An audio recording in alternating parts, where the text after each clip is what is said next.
It truly has been March Madness these last few days in Cleveland. The battles continue today. Those still standing have already earned All-American status. Today, it's about getting the next best thing and reaching the highest possible perch on the podium. From inside Rocket Arena in Cleveland, Ohio, it's the medal round of the NCAA Division I Wrestling Championships. In March, the podium never lies.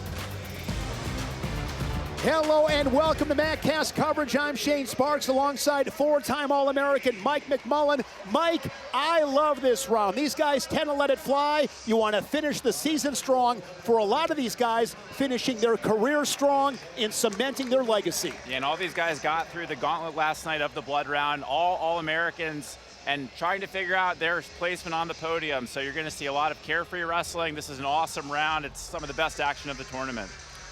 Medal round tonight, 6:30 Eastern on ESPN, our championship finals, looking at the team standings. The Nittany Lions of Penn State on the cusp of capturing their 13th team title under head coach Cael Sanderson.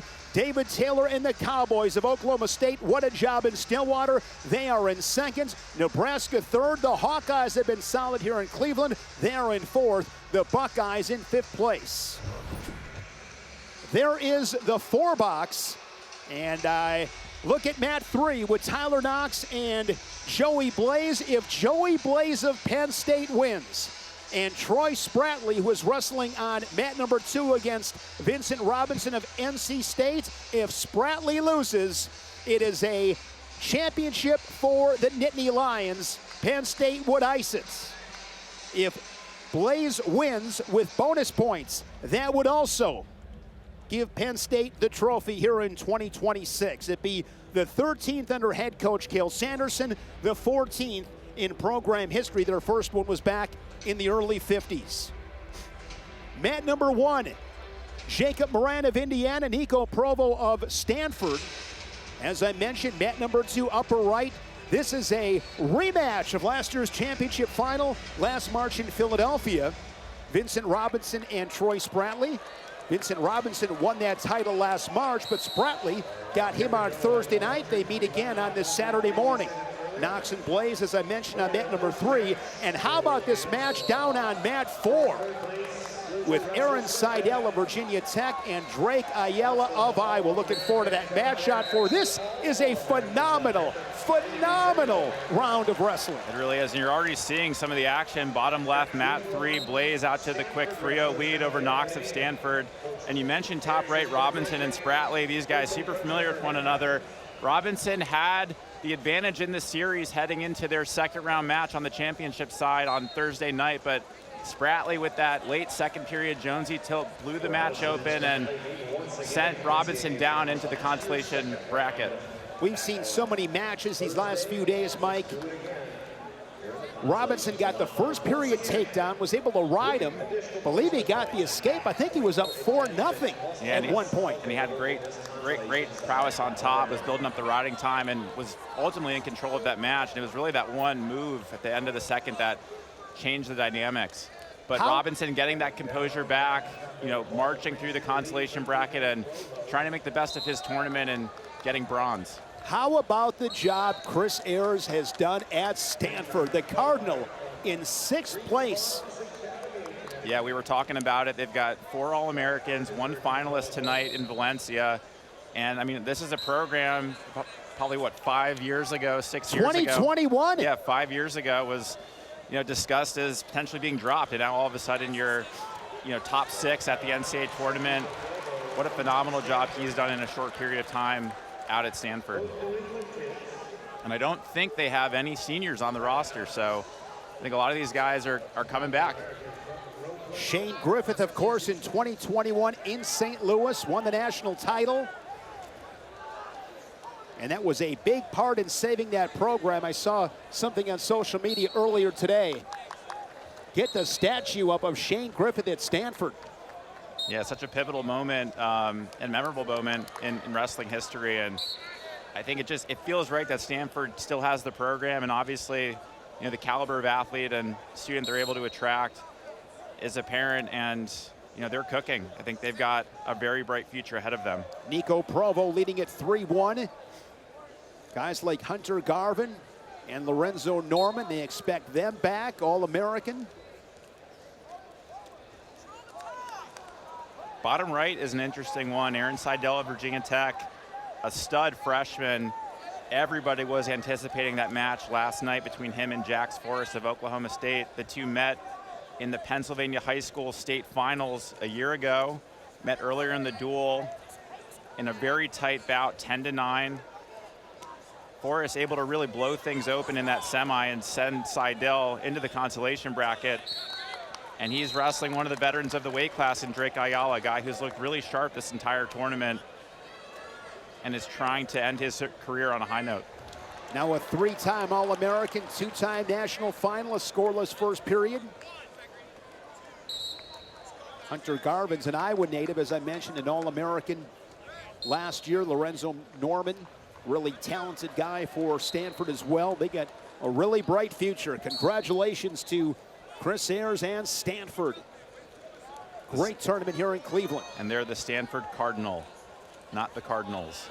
The Stanford Cardinal. One of those mascots that does not end in an S. Seidel solid in this top position, riding the Hawkeye on the edge. You see that tight waist. Ayala trying to work back up. Top right, you've got Robinson in on a shot on the edge on Spratley. Got the escape early in the second. Trying to pull him back in bounds. Last year, Penn State had a fantastic medal round. Again, all about getting the next best thing. Blaze, short time in the first, up on Knox, 9-2. An interesting action there on the edge. I thought Robinson temporarily had that control, but a big theme of this weekend and this entire season has been giving folks a couple seconds of reaction time to acclimate and settle in. Spratley able to react and wiggle and not allow Robinson to get that control, and they're still on their feet.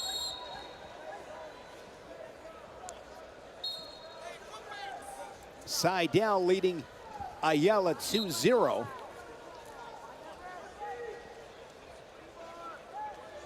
Provo, a 4-1 lead on Moran. Again, everybody is an All-American.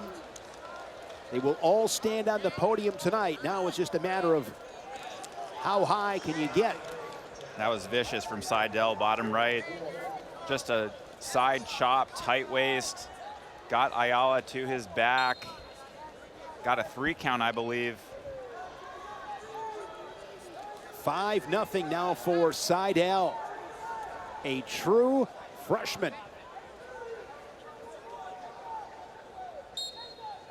Pennsylvania Prep won 3 Pennsylvania State titles. Jax Forrest wrestled at Bishop McCourt, kept Seidel from getting his 4th.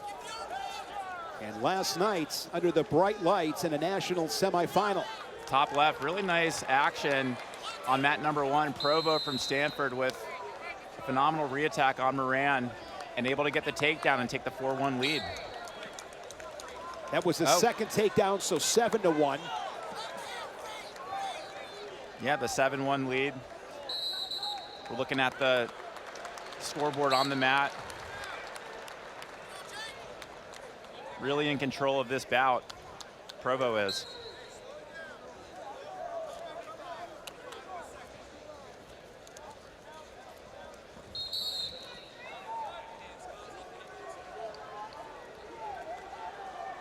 Having some clock issues, and we are working to correct those. Bottom left, Marcus Blaze. He's up 11-2 on Knox of Stanford. And Blaze lost a close one last night to Ben DeVino of Ohio State, an opponent that he is very familiar with in the Big Ten. They've met a handful of times, very close bouts. And as a freshman, having national title aspirations snatched away, trying to rebound and get 3rd place. Doing a really great job in this morning session so far of giving himself that opportunity. Again, if Blaze gets a major decision, he will lock up the team title for the Nittany Lions. Oh, top right, Troy Spratley from Oklahoma State was in on a leg attack. Looks like he was hitting the corner, but the referees stopped the action. Potentially dangerous. And that's tied 1-1 on mat 2. Seidel leading Ayala 8-0, now 10-0. A minute left in the third period, top right between Robinson and Spratley. Tied at 1, no riding time. Again, we're having some clock issues. Continue working to rectify those. Provo 7-1 lead. He's got riding time at over 1.5 minutes. He will lock that up shortly. Riding time is now locked up for Provo. 35 seconds, third period. That's on mat number 1. The 1-1 match with Robinson and Spratley. Inside of 30 seconds, riding time a non-factor. Those two, mat number 2, upper right. Yeah, and Robinson's so explosive. He's had a ton of success going from out in the open, blast doubles, switching off to singles, looking for that opening against Spratley, who's keeping his hands low. 10 seconds left in regulation. And it looks like this one will go to overtime. Marcus Blaze leading it 17-3 with 1.5 minutes remaining. That is on mat 3.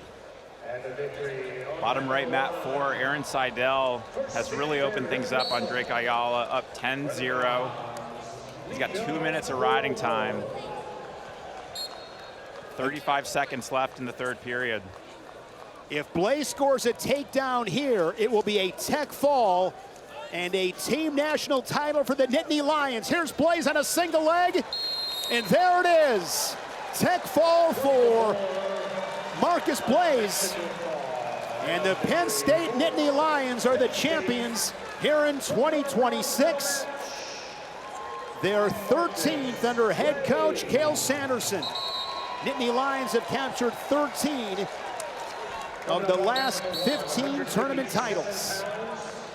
Ohio State won in 2015, Iowa in St. Louis in 2021. It's a final on mat number 4, Aaron Seidel, the major decision over Drake Ayala of Iowa. Good flurry here, top right, in overtime between Spratley and Robinson. Both guys trading attempts. Still neutral, 52 seconds left in this sudden victory. Now wrestling on mat number 1, it's Ty Waters and Brandon Cannon, the Mountaineer up in front, 3-0.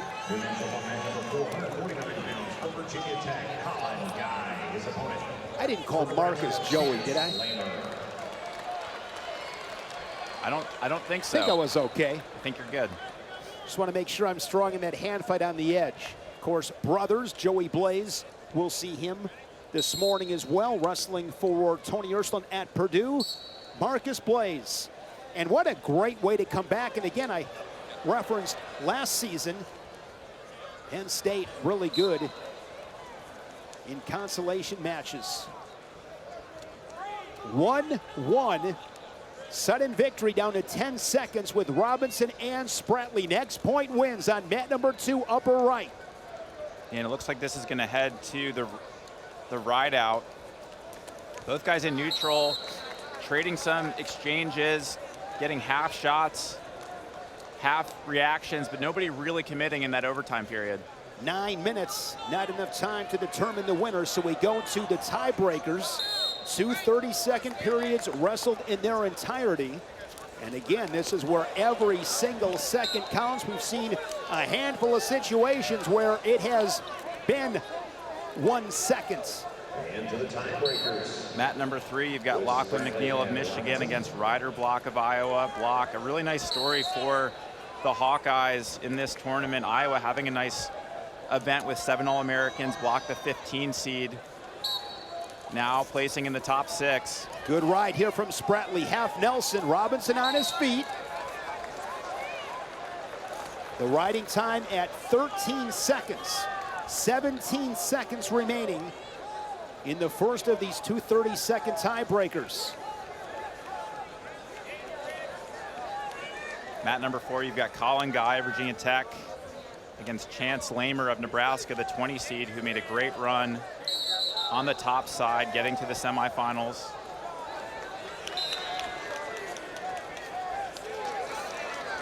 Mike and I will do our best to give you updates on who's on the mat and what the scores are as we continue to work on the names and the clock. And Lamer actually was the one who sent Guy into the Consolations with that second round upset in the championship bracket. So Guy having the opportunity for redemption here in this Consolation semi. 17 seconds off this restart with Robinson and Spratley. There's a caution on Robinson. Have a review currently on mat number 3. Waters and Cannon on mat number 1. Final seconds, first period. Waters leading it 3-1. Lachlan McNeil. Scoreboard reads 4 for the Wolverine, 0 for block. But again, there is a video review going on. Spratley, really solid job. It gets a little high there. Robinson stays under that right arm. Yep, trying to wiggle out, capitalize on that, but Spratley with a nice reaction, but Robinson catching that leg on the way in and able to get the reversal. And he gets it, Mike, with 2 seconds remaining in the period. A huge reversal from Robinson to take the 3-1 lead. And now Spratley, it's decision time, and he's going to go neutral, I'm sure. Yeah, and you mentioned the timing of that. Spratley was obviously spending most of the period on top, was looking good from a riding time standpoint, and that totally changes the dynamic of this overtime. Now he's down by 2.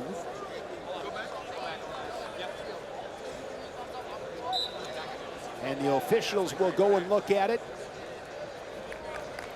Bottom Mike, right. These officials do a great job. They do a great job. But I think there needs to be some adjustments made with all these reviews. We've seen, it feels to me like we've seen more than ever. And I sent out a tweet before this round about some takeaways, and I mean, we've seen so many reviews, and there's a lot of factors that flow into that. I think ambiguity around what is a takedown and some of this reaction time has led referees and others to want to make sure they're getting the call right. Athletes who want their coaches to advocate for them by throwing the challenge brick to give them a shot at getting the points or give themselves a breather. There's a lot of stuff in and around this topic that's happening, and you're totally right. It slows down the pace of the action, takes away from the spirit of, you know, the endurance that's required to win these bouts, and it definitely has been on display this weekend.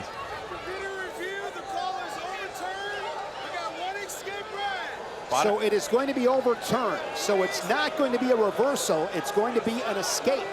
So that's a huge call, makes it 2-1. That changes everything. Because Spratley has 29 seconds of riding time built up.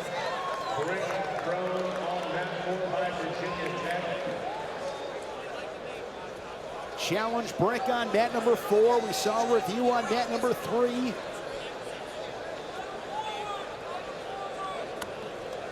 Brandon Cannon now leads Ty Waters 5-3, short time in the first period. It looks like the score's working in our stream. Good re-attack there by Waters.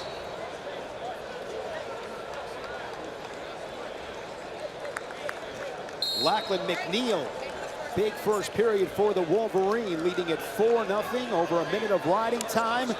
Lachlan McNeil, what a career he's had. He's from Canada, began his college career at Chapel Hill with North Carolina. 3-time All-American for the Tar Heels. Now comes to Michigan, tacks on another All-American honor, a 4-time All-American. Yeah, he's had a great career. He's a great young man. Went to Wyoming Seminary. I've gotten to know him a little bit, and just a great representative of the sport, and I have a feeling he's going to go on to do great things. Another review on mat number 1.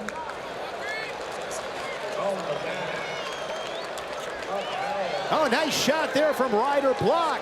And the Hawkeye's going to put himself right back into this match. A takedown for Block, and it's 5-3. And I talked about it a little bit, but Iowa with 7 All-Americans, they've had 2 seeds that have really, low-seeded wrestlers that have really outperformed Ryder Block and Gabe Arnold up at 197. And as you think about team trophy implications, Block getting as far as he can from a place point perspective is going to be very critical for the Hawkeyes. Mat number 2. I'm a little bit confused, Mike. I was looking at some other action. Robinson leading it 3-1.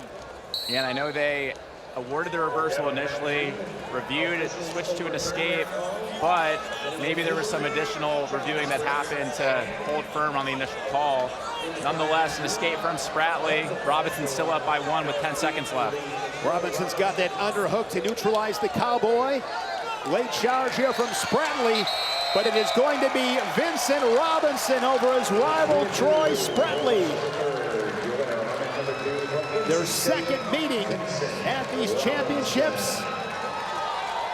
3-2. Robinson, the national champion. Last March in Philadelphia. Yeah, in this morning medal bout, or medal round, you're going to see a lot of rematches from the tournament. And I love that from Robinson, the body language. It matters. Yeah, I mean, he's in the situation he's in because of Spratley and able to get tough and now have a shot at bronze. Really good match here with Waters and Cannon upper left. Cannon has taken the lead 8-5, 90 to go in the third period. Riding time and on factor. Couple of hammers at this weight class. That right there tells you 157. Cannon, an 8 seed, Waters, an 11. 157 has been spectacular. Yeah, so much action, and one of the most exciting semifinals last night was Landon Robidoux, the 5 seeds upset over PJ Duke, the number 1 seed. Both of them true freshmen, which is crazy to believe, but and so many talented wrestlers at 197. And Cannon's a guy who's had a really strong tournament. He's been in a couple tough matches and been able to grit it out and come out on top. One of the great stories at these championships, the 18 seed Carter Nagel for Sam Barber in the Air Force Academy. He lost in the first round. He hasn't lost since. He's wrestling Luke Stanich, who suffered his first defeat of the season last night in that semifinal, and Jesse Mendez. He fell to the Buckeye in sudden victory. Nagel and Stanich upper right on mat number 2. McNeil, the 6-3 lead, third period action on Block, bottom left. Another guy that's at a great tournament, Chance Lamer of Nebraska.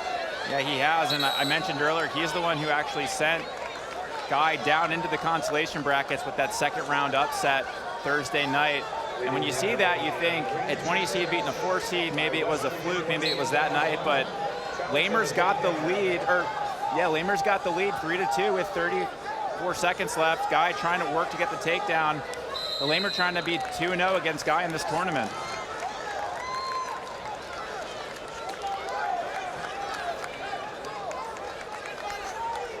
Stanich out to the quick league on Nagel, up 3-1. And you mentioned Nagel with that first round loss.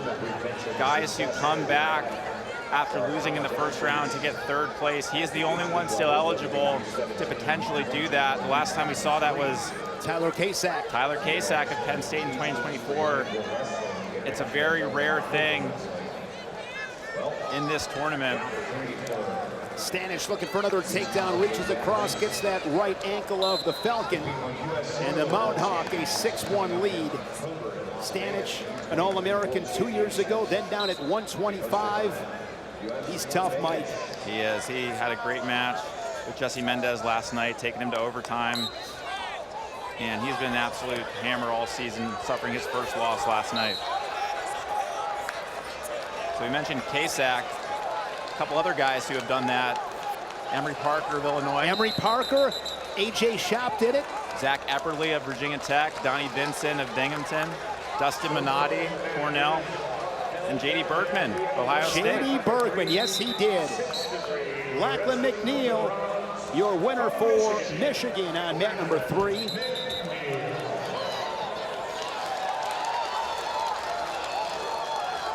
Final seconds on mat number 4.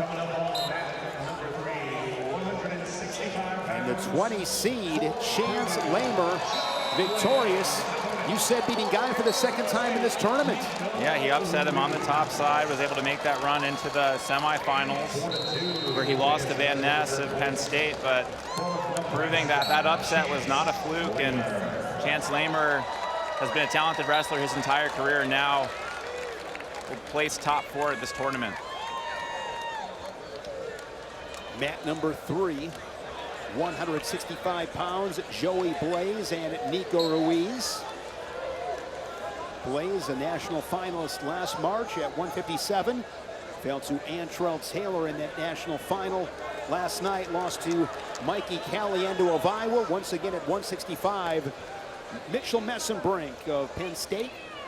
Mikey Caliendo of Iowa. Big win for the Hawkeyes. Now Iowa with another national finalist. They have had one in every tournament since 1990.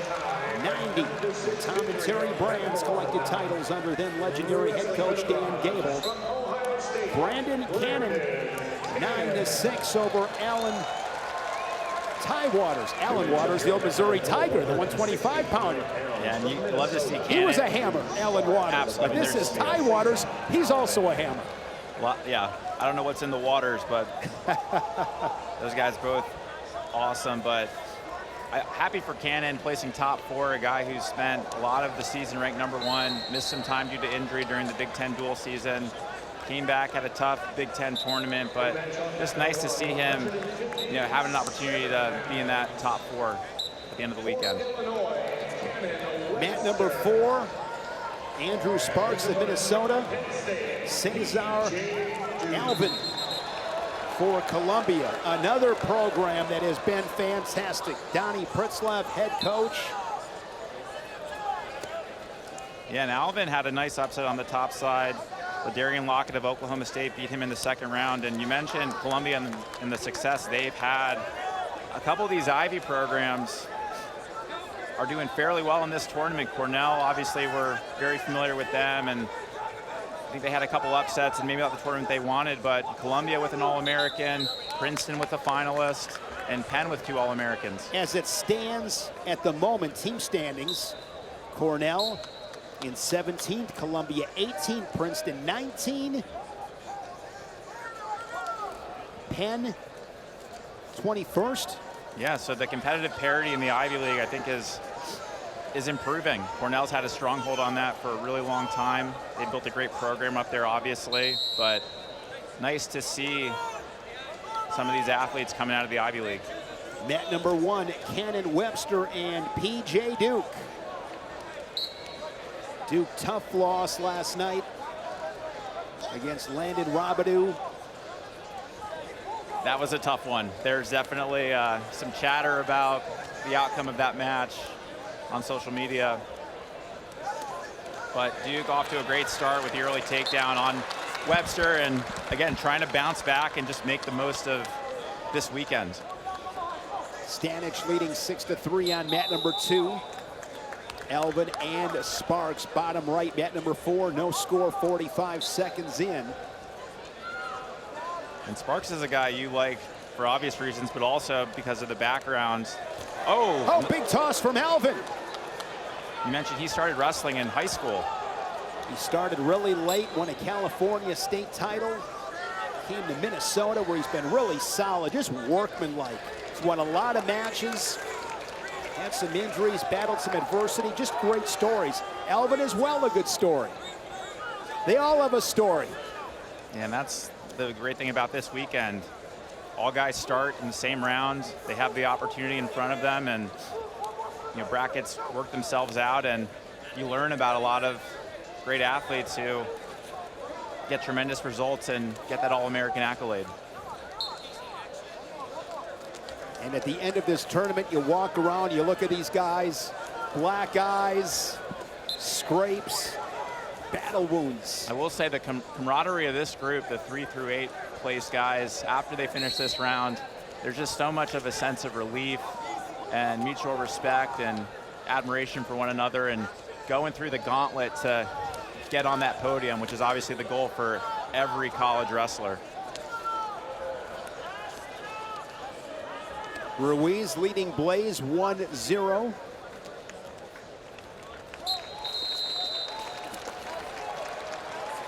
And Luke Stanich of Lehigh on mat number 2 gets the 9-4 decision over Carter Nagel of the Air Force Academy. Yeah, so Nagel won't be able to make it to that 3rd place bout and complete the Road Warrior path, but joins guys like Van D of Nebraska, Arnold of Iowa, John of Maryland, and Christian Carroll of Wyoming as folks who lost in that 1st round and worked their way back onto the podium.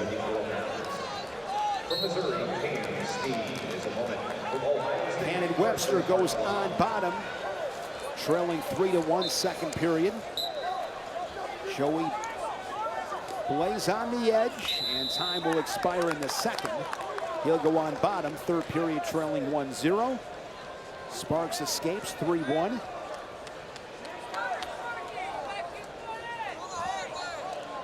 Mat number 2, Carson Harchla for the Buckeyes, and the Tigers' Cam Steed.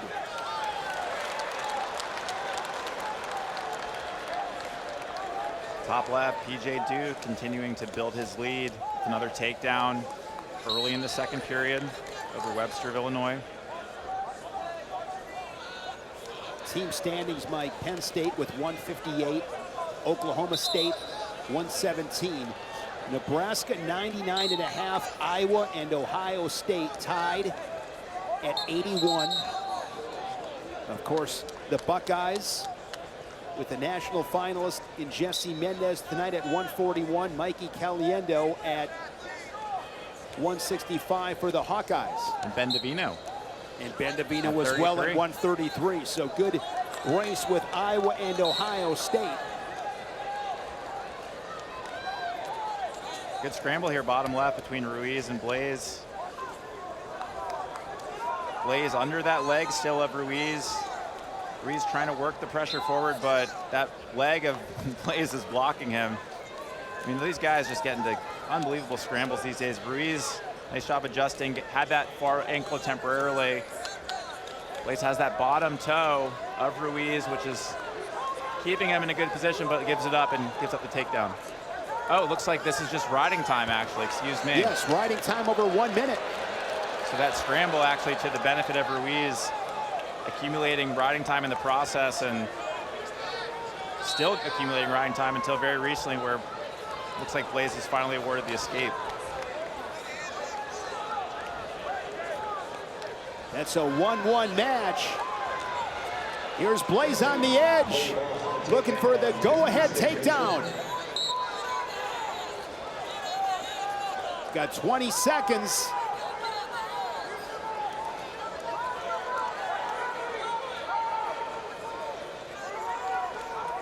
And that scramble from the top position is going to potentially prove to be the difference, as Ruiz is able to hang on with a 2nd left in the match. He's going to win this match with the riding time point. It's going to be a 2-1 decision for Nico Ruiz of Arizona State. And Ruiz advancing to the 3rd place bout. His loss on the top side, Alvin of Columbia, who's up 4-1 bottom right over Sparks of Minnesota with a couple seconds left in the 2nd. So potentially a rematch there if Alvin can hold on. Harchla and Steed 0-0 upper right. PJ Duke in control, doubling up Webster 6-3 early 3rd period. That action taking place on mat 1. Now wrestling on mat number 3, 174 pounds. From the United States Naval Academy, Danny Ross. His opponent from Iowa. Mat number 3. Start up the old pickup truck, Mike. Crank it over. Patrick Kennedy of Iowa and Danny Wasp from Navy. He's a pickup truck guy as well. Just tough. Look at Kennedy. 5 seconds in, he corrals both ankles. Works up, looking for the return on the edge. They're out of bounds. What a start for Kennedy, 3-0. When you think about Kennedy, the pickup truck, it turned over on the first try. I mean, that was just immediately it started up. And he's well over his 10-year, 100,000-mile warranty. So to have that sort of giddy up, I mean, it just shows you how much this round means and how critical these placements are. These numbers that you finish the tournament with are going to stand next to you the rest of your life, and these guys know that, so they want to leave it all out there and get as high as they possibly can. Patrick Kennedy will go down as one of my all-time favorite Hawkeyes. I just love what he stands for, what he represents. And just a guy you could count on. Patrick Kennedy, you know what it comes down to, Mike? I think I just figured it out right now. You know what it comes down to? You know why? And I root for all these guys, but you know what? There's certain guys that you just have a real affinity for, and you know why? You can trust them. Yeah. You can trust him. You know every time he shows up what you're going to get. Yeah, predictability, reliability, consistency. It's effort, effort, and effort. Fights every position. He shows up, he battles, he scraps. And a great re-attack there off the short offense. Workmanlike behind and continuing to build that lead, 6-1. Only a minute into the match. What a great start for the Hawkeye. And again, with this team race right now, everything matters. You're up by 7, you got to get the win by 8. You need it. Yeah, you really do. And bottom right, Alvin of Columbia trying to hold on over Sparks. 15 seconds left. Hoping to get that rematch with Ruiz of Arizona State in that third-place bout. Carson Hartschla, 5-0 lead. What if Hartschla and Kennedy meet for third and fourth? Have they wrestled before? I'm not sure. It'd be so fitting. It's the way it has to be. Those guys are side by side in both a lot. Those guys. Same dealership, For same make sure. and model.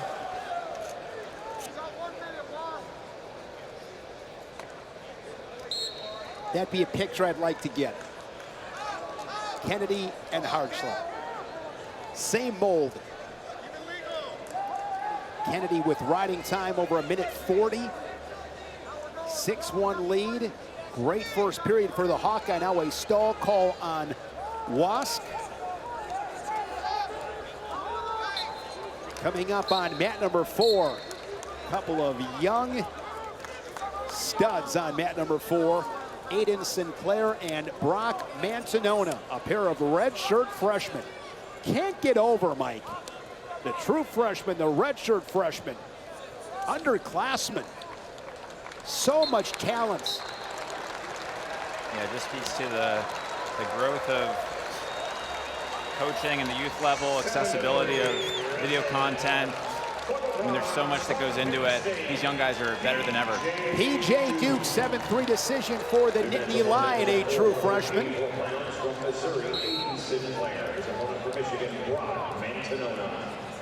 Patrick Kennedy, 2 takedowns, a ride out, riding time for 2 minutes, and a stall call on Wask.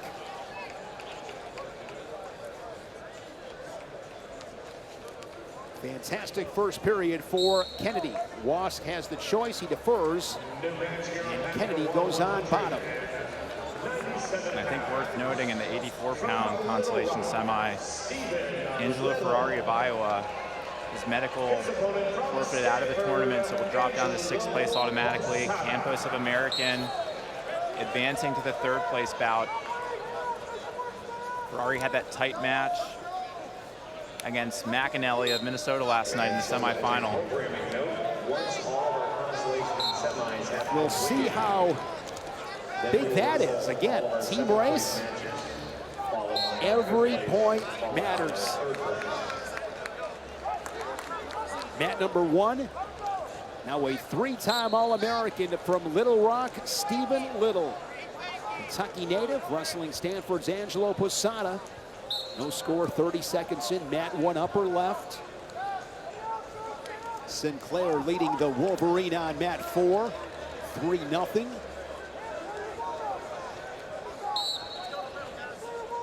The Buckeye leading the Tiger on mat number 2, 5-2 upper right. Kennedy with an escape extends his lead, now up by 6, 7-1.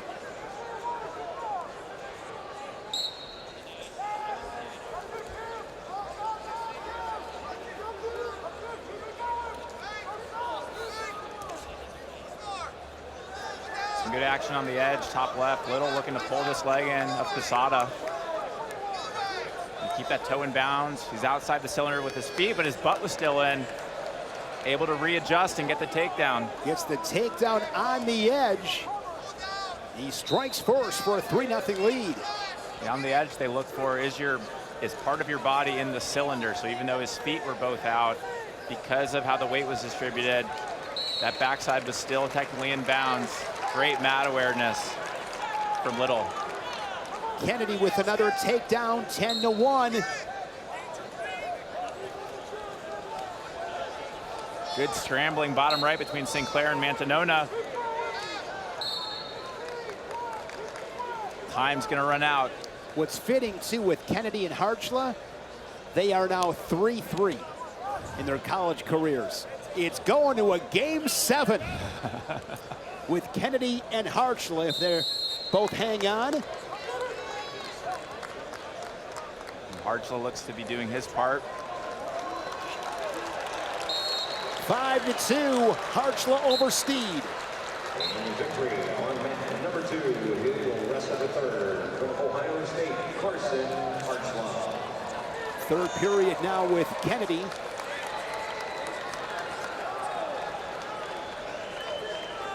I wonder what their reactions are when they are told who they have next.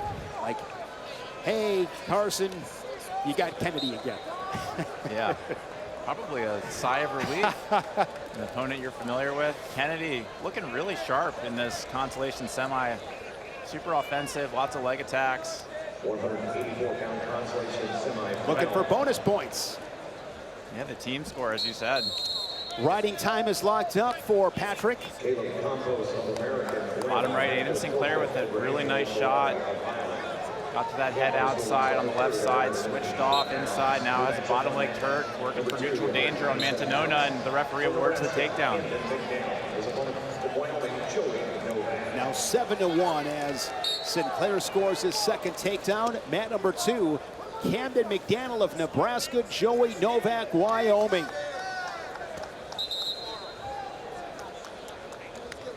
Everybody wrestling this session, an All-American, the medal round.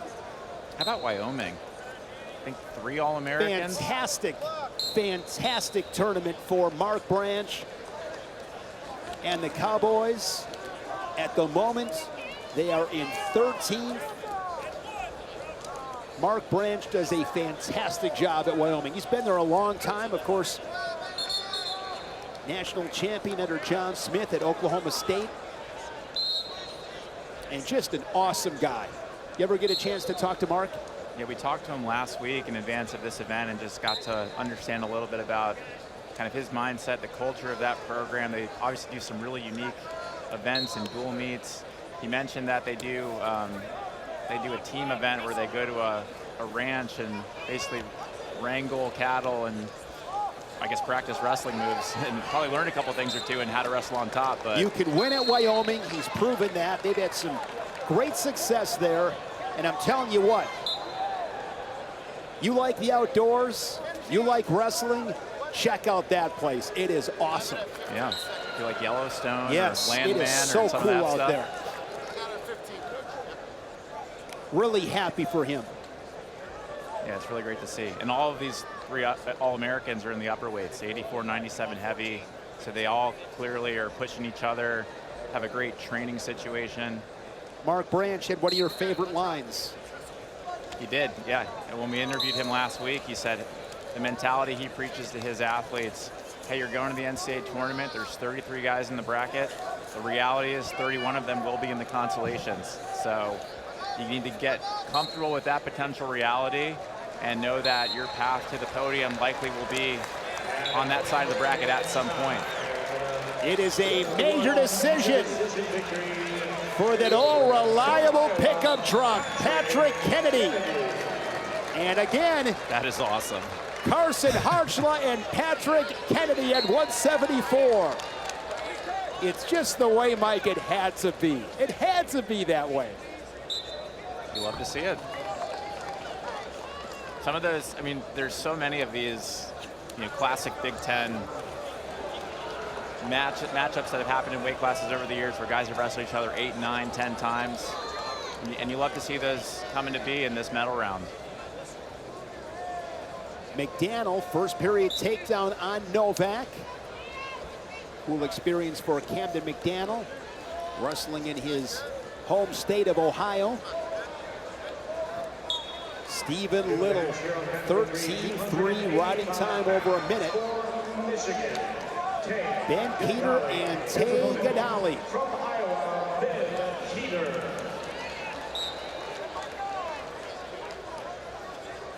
Yeah, you like to see Little top left rebounding in the way he did. He lost in the tiebreakers last night in the semifinals to Cody Merrill of Oklahoma State, a really tight match. Looking in prime position to advance to a third, fourth place match. In this medal round, you find out what you're made of. You really do. I mean, I've wrestled in this 3 times. And you go through that weigh-in, you have to wake up that third day. You don't feel great. You're really sore. You've got scratches and bruises. You've got aches and pains. You've got mental wounds that you're licking. You got to the bracket at different points in time. And yeah, it's nice you're an All-American, but you have another opportunity to compete. And why not let it all out there? You're gonna have a lot of time in the off season to reflect and think about, did I do everything I could to finish as high as I possibly could? Aiden Sinclair, your winner on mat number 4. Battle of the skis coming up on mat number 4 with Cross Wazalewski and Casey Swiderski. Winner gets a Polish sausage. Earlier today went down and talked to Casey, shook his hand and said, hey, as a wrestling fan, that was a treat. That match with him and Shane Van Ness, I mean, talked about it yesterday. That would have been fun to watch in a parking lot. Yeah, because that was an absolute fight. Yeah, it was the quarterfinal Friday morning, and I mean, we've seen so many great scrambles throughout the history of NCAA wrestling, and I don't really know how to describe it. It was an action-packed hand fight, guys faking, movement side to side. I'll tell you how to describe it, Mike. It was a fight. That's what it was. It looked like a UFC bout, and it went down to the final seconds of overtime, and this arena was on their feet. We loved it. Standing ovation. One of the great signature moments of this tournament. Guess what I did not have to do last night? Hand fight Casey Swiderski. I did not have to go back to my hotel and watch Gladiator because I didn't see a fight. I got to see a fight. I was good. Just really appreciate the effort. And Swiderski, saw an interview with him and Zeb Miller. Zeb Miller is an Ohio legend. He's got such great rapport, does a lot of interviews and wrestling content in this state. He did an interview with Swiderski. It was fantastic. And Swiderski, he's a bad dude, but very respectful. Really said he went up to Vaness, shook his hand, and said, hey, that was a lot of fun. Thanks for sharing the mat. That's a great mentality. Bottom left, Tay Gadali was in on a shot early in the period. Peter did a good job defending, but Gadali getting back to his offense, working on the edge, and able to get the takedown late in the first period to go up 3-0. That match with Wazalewski and Swiderski will be for 7th place. And one thing, Mike, at wrestling tournaments, always want to finish with that odd number. Yes. Yes, you do. Finish your season on a win. Gadali, Big Ten champion. New father, son Simba. Began his career at Campbell. 3-time SoCon champ, comes to Ann Arbor, back to Michigan where he's from, wins a Big Ten title, now a 2-time All-American. And Stephen Little, your winner on mat number 1, 3-time All-American for Neil Ersman. And Michigan, obviously, with a great history at heavyweight, Adam Kuhn, Lucas Davison, Mason Paris. They've had some great ones over the years, and Gadali coming in his final season as a transfer has certainly lived up to expectations. He's been unbelievably competitive, had a close match last night in the semis against Trumbull of NC State. And poised to continue his run, finish as high on the podium as he can. Josh Heinzelman was an All-American last year for the Wolverines.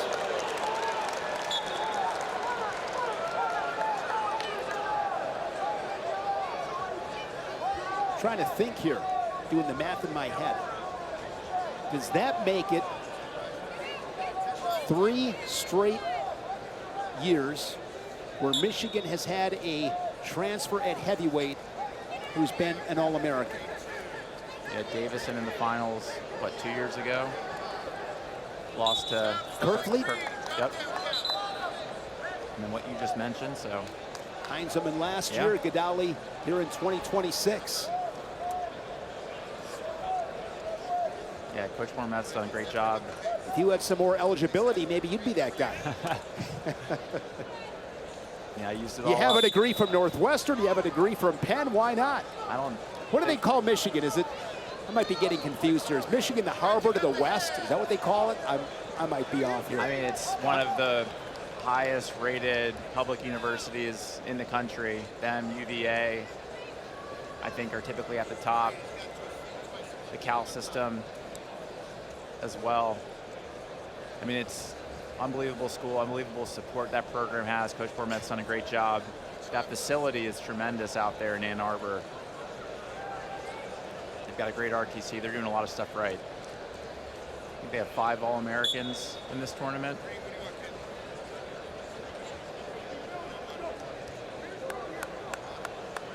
Sean Mormet, phenomenal job taking over for the Silver Fox.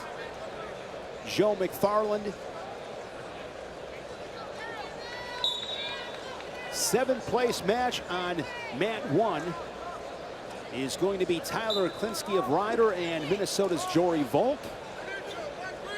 Novak gave up the first takedown, but he leads the Cornhusker McDaniel 6-3, 45 to go in this 3rd period. And look at the riding time.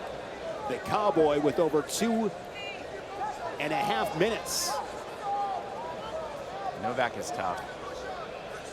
He's looked good all tournament. He was on the top half of the bracket with Josh Barr. Obviously a tall task going against him. One of the most dominant wrestlers in the country. 100% bonus rate still heading into tonight's final. 97 away class that got absolutely blown up with a ton of early round upsets. The 4, 8, and 12 seed all going down in the first round. But Novak, a guy who's been ultra consistent, All-American last year, runner-up at the Big 12s. And he'll have an opportunity to wrestle for 3rd place in this round. Novak, your winner on mat number 2. Over 3 minutes of riding time. Riding time is locked up for Tay Gadali.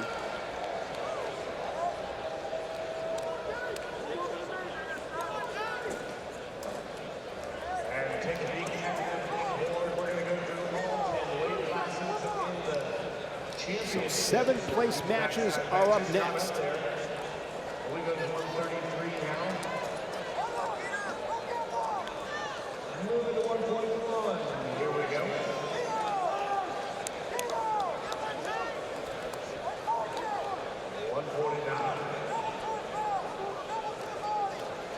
Oh, nice shot from Keeter.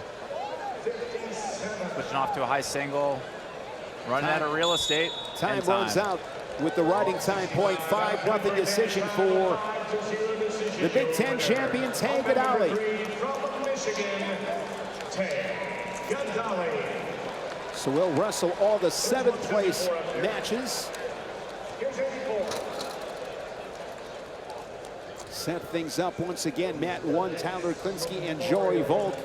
7th place at 125 pounds. Mat number 2 at 133. Jacob Van D and Lucas Bird, 141 pounds. CJ Composto of Penn and White Henson Lockhaven. AC Swiderski of Oklahoma State And Penn's cross Wazalewski. That's on 4, bottom right.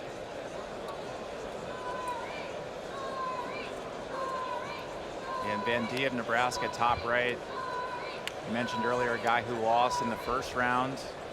A really tough competitor, able to battle back, get through the blood round last night, and now be an All-American. Spoke with Jacob a little bit earlier today, met his mom and dad. He's just tough, both these guys. Van D and Bird.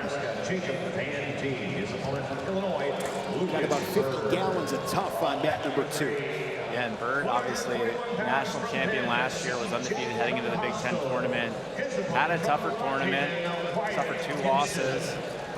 He did 7th coming in. A lot of those talented freshmen at 133, but lost in the quarters, able to rebound, punch through the blood round, and add another All-American accolade to his storied career for the Fighting Illini.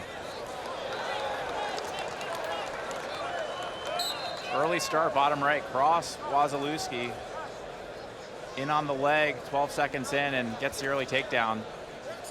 Looks to be banged up. Keep an eye on mat 4. Another Quaker, bottom left. CJ Composto, the 3-time All-American from Penn. Oh, nice double leg there from Henson. Leading at 3-0. Lucas Bird, 4-time All-American, Big Ten champion, national champion. Solid resume. Not a bad resume. A lot of guys would want that resume.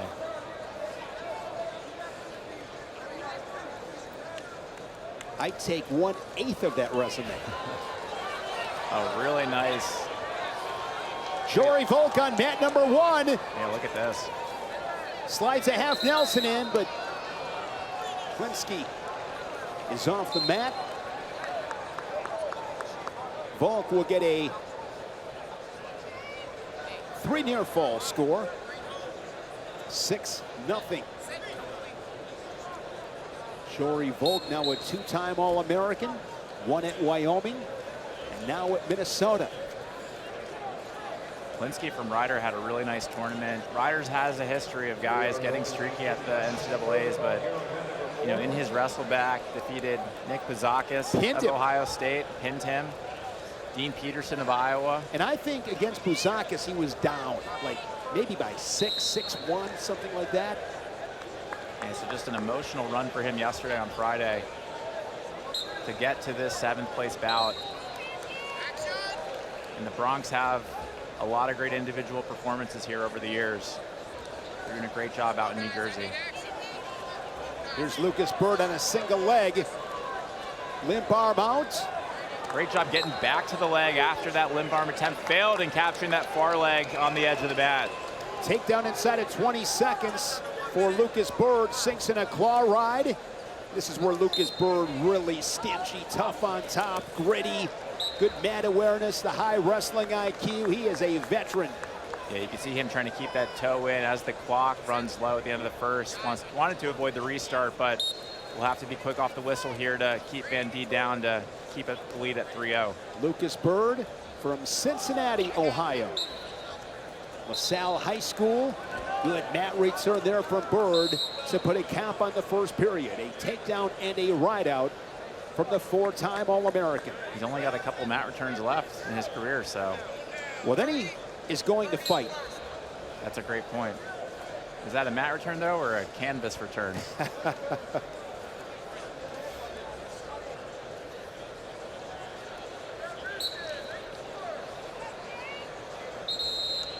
I remember the very first time I saw him.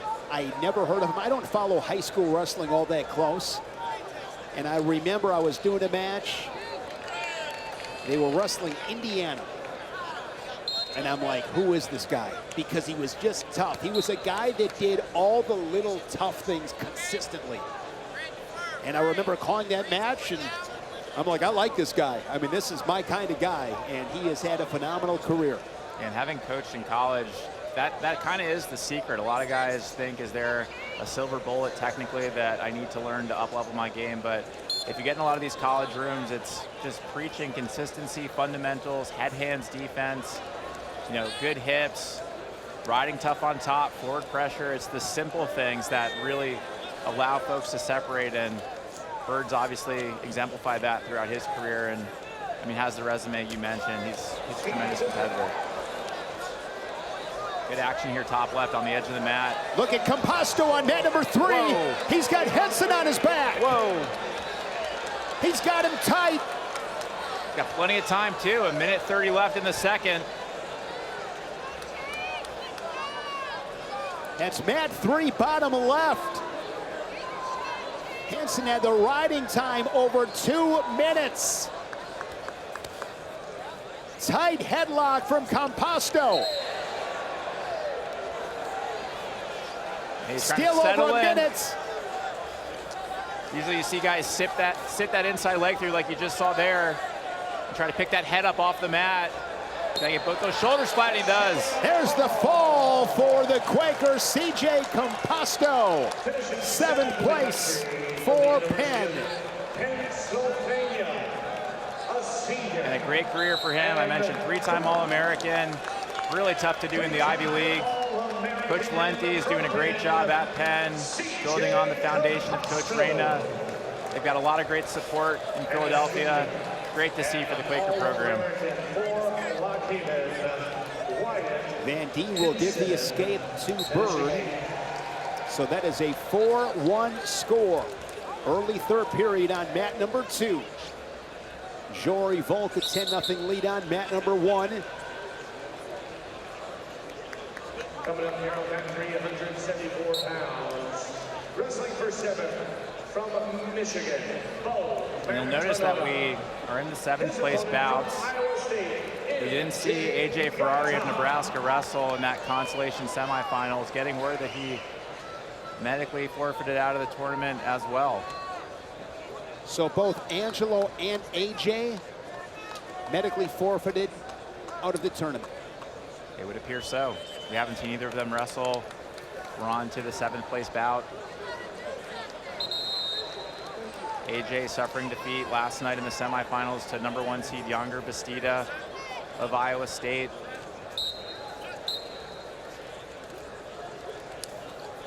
Injury time on mat number 4. Oh, nice action, bottom left. Gaitan of Iowa State and Mantanona. This will be a fun match on mat number 3. Bo Mantanona and MJ Gaitan. Mantanona leading at 3-0. This match could be a blast at 174 with these two. And in general, these guys are exciting, but what you just saw, 15 seconds into the first period, that embodies the spirit of the medal round. These guys just let it fly, and you're going to see some of the most exciting wrestling of the weekend. Van Dien looking for the tying takedown. Wow. And that match is tied at 4. 25 seconds to go in regulation, up on 2. Upper right. If you're Lucas Bird, you got to get the escape. You get a fresh restart, 20 seconds, quick off the whistle, fight hands. Try to get those hips out. Jory Volk scores again. He's got riding time locked up. 13-0 lead for the Gopher. Caution on Bird.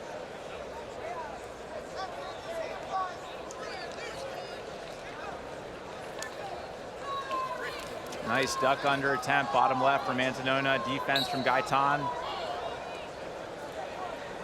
Mantanona out to the 3-1 lead. Trying to climb his way back into the leg, gets those hands locked. Lefty head inside shot, switches head to the outside. Now he's trying to get around the corner in the crackdown position. Gaitan with a nice crotch lock, trying to neutralize. Top right, Bird unable to get the escape. We're tied 4-4 heading into overtime.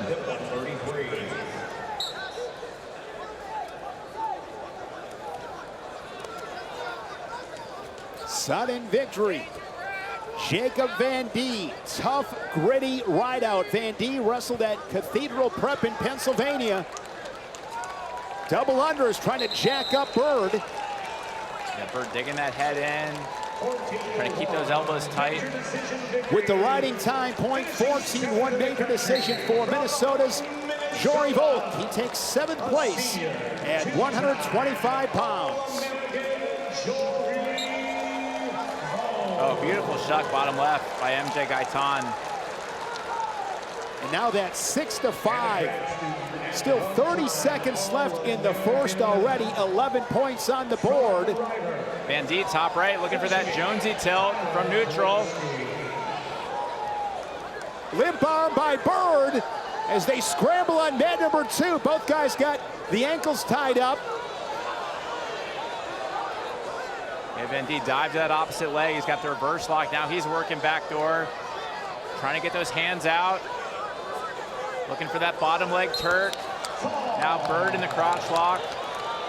And a fall on 3, the pin for Bo Mantanona. Van Dee's got that ankle. He's trying to get his head popped out. He's got the bottom leg secured with the Turk.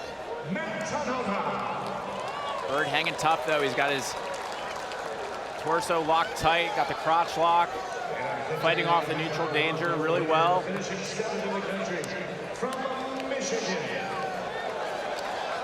Now in a little bit of a tough spot. Good scramble on the edge inside of 20 seconds. Van Dee, I believe, has that ankle hooked. And now he's trying to pop that head out again, opposite side. He can clear his head, he's in great shape. On the edge.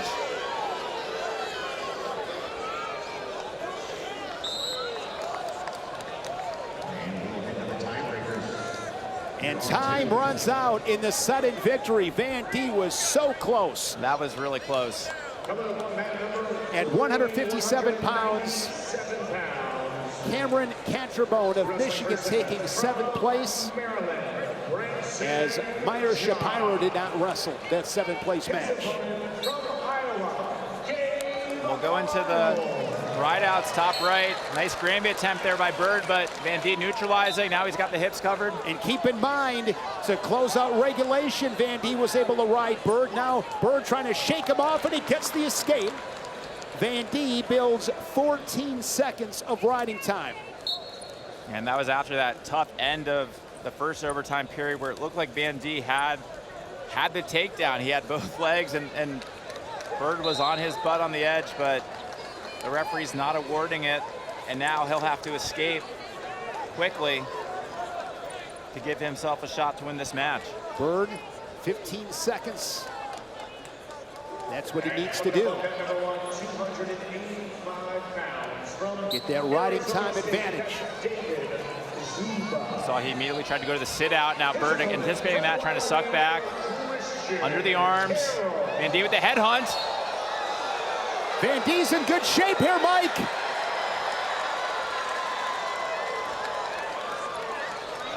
Van Dee's got the riding time advantage. Again, this is not sudden victory. And it looks like they awarded the reversal. Van Dee's accumulating riding time. And Jacob Van Dee knocks off Lucas Bird. He will finish in 7th place. Lucas Bird, fantastic career for the Fighting Illini. 4-time All-American, won a national title last March. Big win for Jacob Van Dee, and he will take that momentum back to Lincoln and get ready for next year. And embody that warrior spirit again. We mentioned he lost first round, and it's really hard to bounce back, keep your composure, think that you can get to this 3rd day of the tournament after that happens, but we see it time and time again, and he's just the latest of a handful of guys who have been able to do that. Bottom right after a long timeout. We've got action. Wasilewski of Penn looking a little different. He's got that mask on his headgear. So clearly something happened. The nose or the face. Long break in that one. Yeah, they probably had to put that together. How about Gabe Arnold, 27 seed from Iowa? The Swiss Army knife in that program. He's won matches at 174, 184. Comes to the tournament at 197. And he's an All-American. He loses in the first round too? He did. Arnold, he did. And here he is, wrestling for 7th place in a scoreless match with Maryland's Branson John. Short time in the first. Another guy who lost in the first round, top left, Christian Carroll of Wyoming. Check this out. Mat number 2, upper right. Patty Gallagher and Bryce Hepner. These guys wrestled together at St. Edward. Hepner began his career at Ohio State before transferring to Chapel Hill. A ton of history. I can only imagine the hours these two have spent together in and out of the wrestling room. Yeah, and not only at St. Edward's in high school, but I'm sure in the youth circuit, growing up in a similar area, these guys are probably super familiar with each other. Families probably know each other. It's really cool to see those storylines converge at the highest level of the sport. This reminds me a couple of years back when Caleb Fish was at Oklahoma State and Chase Eldate was at Michigan. They were longtime teammates, and I know really, really good buddies at Michigan State. Oh, and look at Gabe Arnold on 3. He's got the terrapin on his back. It's going to be 4 near fall. Still has that, had that bottom leg. So 6-0 for Gabe Arnold in the second period. Yeah, top right, Patty Gallagher, a guy who highly touted recruit coming out of high school, gets back on the podium. First trip to the podium for Gallagher. First trip to the podium, excuse me, but a guy who a lot of people expected to be there when he won that blood round match last night. Ton of celebration from everybody in this arena. People really happy for him. Just great to see. That was one of those matches, Mike, in watching it, he wasn't going to be denied. Yeah, you knew he wanted it. It meant a lot to him. And just awesome to get it done. It just, again, hangs with you the rest of your life. Nobody can take away from him that he's an All-American. Really good action here. Hepner able to get the better of Gallagher in that scramble. And now 4-0 for the Tar Heel. Mat number 1, David Zuma, Arizona State. Christian Carroll of Wyoming. The Sun Devil leading it 1-0, 2 minutes into this first period. 7th place match at 149 on mat number 4. Wazalewski leading Swiderski 4-1. Midway through the second period in that contest. A crazy story top right for Hepner. Was wrestling Mitchell Messenbrink in the quarterfinals. Wrestling him pretty tough. Went for a chin whip in that first period. Went out of bounds, landed on his head, was motionless down. They went and got the stretcher. You thought it was going to be an injury. It got default. real. It was really real. And then all of a sudden he gets up. He says, "I'm good." And he goes back and toes the line and only loses by decision. And that is Messenbrink's only decision of the season. Everything else bonus points. His teammate Josh Barr at 197 will wrestle for a title tonight. 100% bonus point rate for that Nittany Lion. And Hepner getting this crossbody in, rolling around with Gallagher towards the end of the first, but able to keep on top and close out with a 4-0 lead in riding time. Want to congratulate guy that I've gotten to know a little bit, great guy, Jim Makovsky. Spent over 3 decades as the head coach at Minnesota State Mankato, leading the Mavs. One of the great guys in this sport. And congratulations to Coach Makovsky on a phenomenal career. He's here with his wife, Dawn, enjoying the championships here in Cleveland. Hoping to catch up with him. It's amazing. You can't measure the impact guys like him have made on young men. He's one of the great ones. If somebody put me on the spot and said, "Give me the coolest guy you've met in wrestling," it's Jim Makovsky. He's even cooler than you, Mike, and you're cool. You're cool. But Jim Makovsky is one of one. And proud to call him a friend. Congratulations, Jim.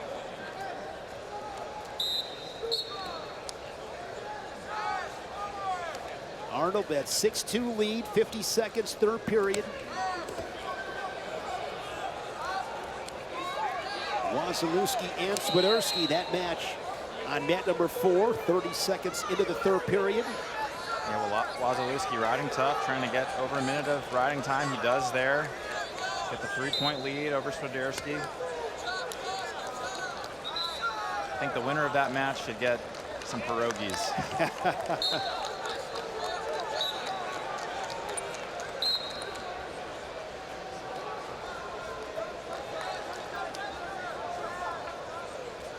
Sun Devil up on Carroll 4-0, second period.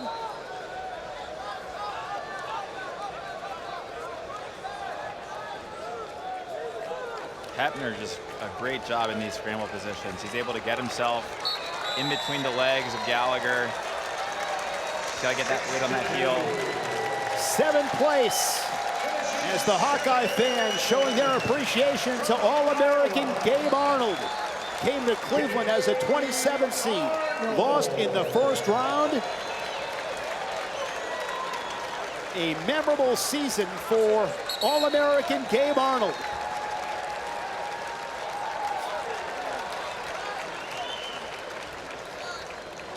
And I'm looking, I think he might be the lowest seeded All-American of the tournament. Here on mat number 4, Swiderski had Wazalewski on his back, but out of bounds.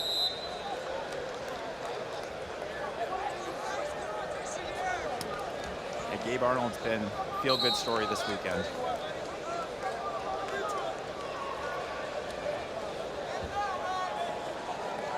Arizona State's David Zuba, 7th place at 285 on mat number 1. I think he's taking the shoes off, Mike. Sign of retirement in our sport. Yeah, I talked about Michigan's history at heavyweight. Arizona State has had a good stretch of heavyweights recently. Colton Schultz, obviously, most recently. Coach Thompson there has done a great job training with those big guys. And it looks like he's hanging it up. Leaving the shoes on the mat. Good way to end. Ends his college career in that Sun Devil singlet with a W. Got some action here at the end. Swiderski trying to make something happen, but Wazalewski defending.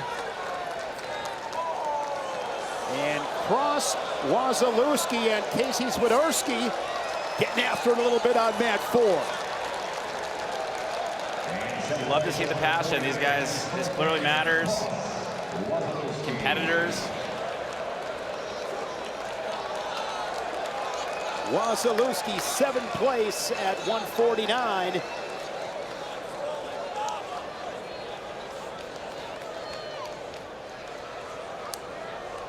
I like watching David Taylor in the corner. Always composed. Wonder where he got that from. I mean, they are coming. Like they're here. They are here. They are here, but they are also on the rise. Yeah. Momentum, a lot of momentum. 4 freshmen in the finals. I think 8 All-Americans, I believe, this weekend. Great for the sport.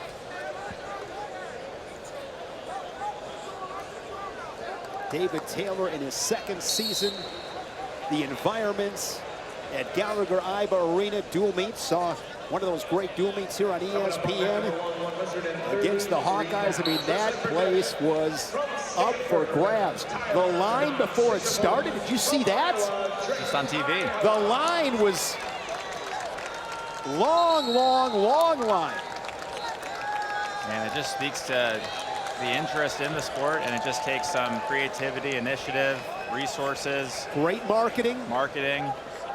And Bryce Hepner over Patty Gallagher on mat number 2. 165 pounds from North Carolina, Bryce Hepner. When you go to Stillwater, Mike, when you see that Stillwater sign, I mean, you can smell wrestling in Stillwater. I've never been to Stillwater. You have got to get to Stillwater. I would love to go. Gallagher-Iba, awesome arena, one of my favorite places. I'm serious. You could blindfold me, drop me off in Stillwater and say, Shane, where are you? And I'd go, Stillwater, Oklahoma. I mean, It's a special place. In a lot of places. I've seen a lot of wrestling history. That is the one that I just have not been to. You got to get there. Stillwater, Oklahoma is awesome. I love Oklahoma. I love Oklahoma City. Yeah. I like Stillwater. I'll tell you what I like from Oklahoma, the Turnpike Troubadours. They're a band. Okay. I think they're from the University of Oklahoma, or OU, excuse me. 5th place on mat number 2, that is Carter Nagel.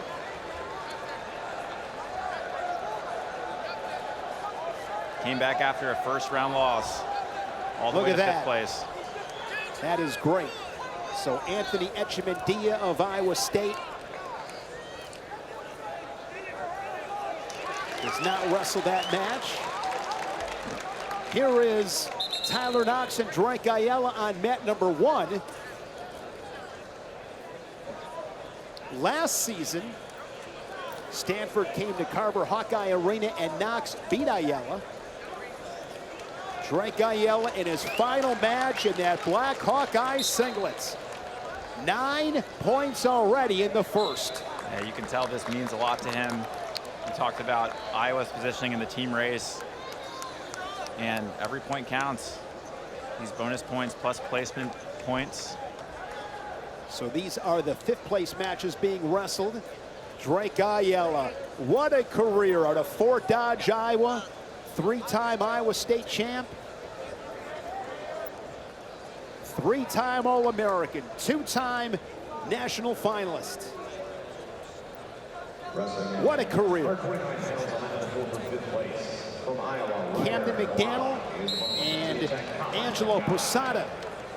Mat 2, 197 pounds, upper right. Jacob Moran, an All-American for the Hoosiers, and Angel Escobedo. Scrapping with Troy Spratley of Oklahoma State. That is on net number 3, bottom left.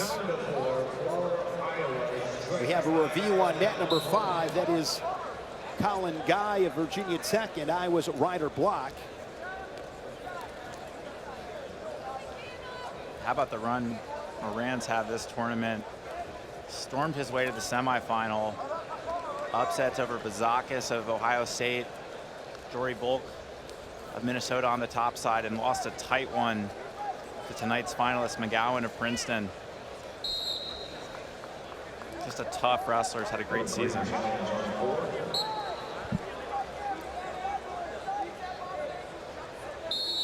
Ayala 9-3. 30 seconds of riding time. Knox goes on bottom.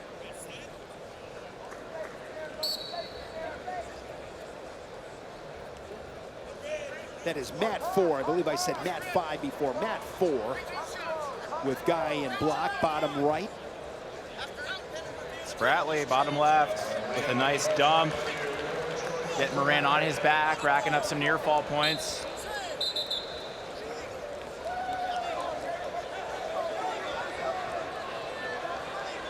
Spratley, another guy who had an awesome tournament. And he gets the full. Troy Spratley, 5th place at 125 pounds. Finishing 5th in the country. From Oklahoma State. Something I want to look up here, Mike. Here in 2018, the championships were wrestled here in Cleveland, and Penn State edged Ohio State, and the Buckeyes. From Indiana, Jacob Moran. I want to confirm this. Ohio State in that tournament, believe that was the most amount of points scored by a runner-up. And they scored 133 and a half. Here in 2026, Oklahoma State with 120. With with 4 left. 4 in the final finalists still. tonight.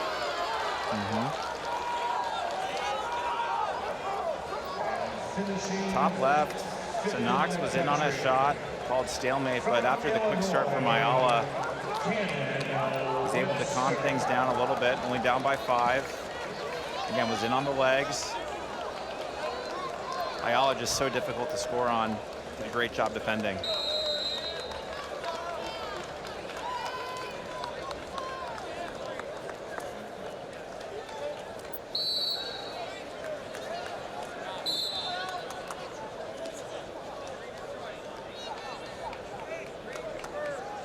One-point match on mat number 2 at the end of 3 minutes.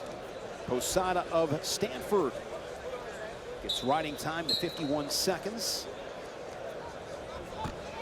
And then victory, finishing fifth in the country. And in 5th place, getting his arm raised on mat number 3, is Brock Manzanona of Michigan.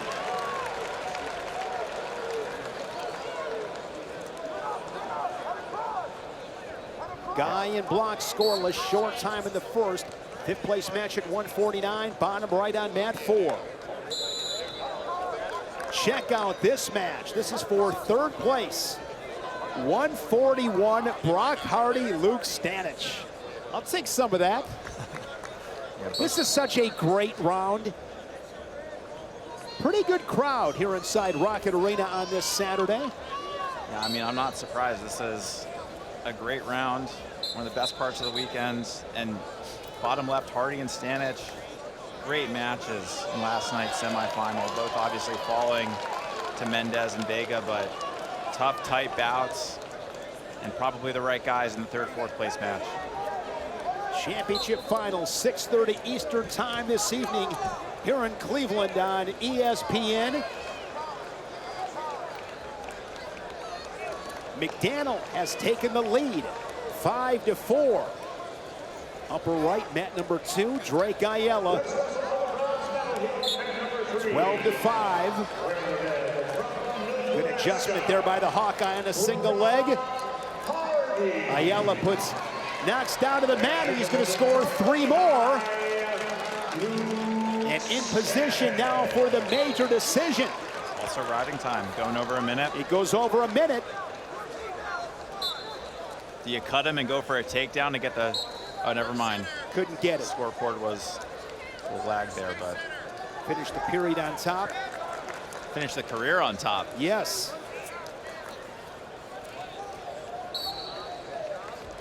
Seems like yesterday he showed up in Iowa City. Understandably so, a lot of hype around him, very talented, great prep career in Iowa. They've done such a good job with their lightweights. And he has represented that program and himself and his family so well. Drake Ayala with the riding time point. It will be 16-5. What a career. 3-time All-American as the Hawkeye fans come to their feet here in Cleveland. Drake Ayala, 5th place at 133 pounds.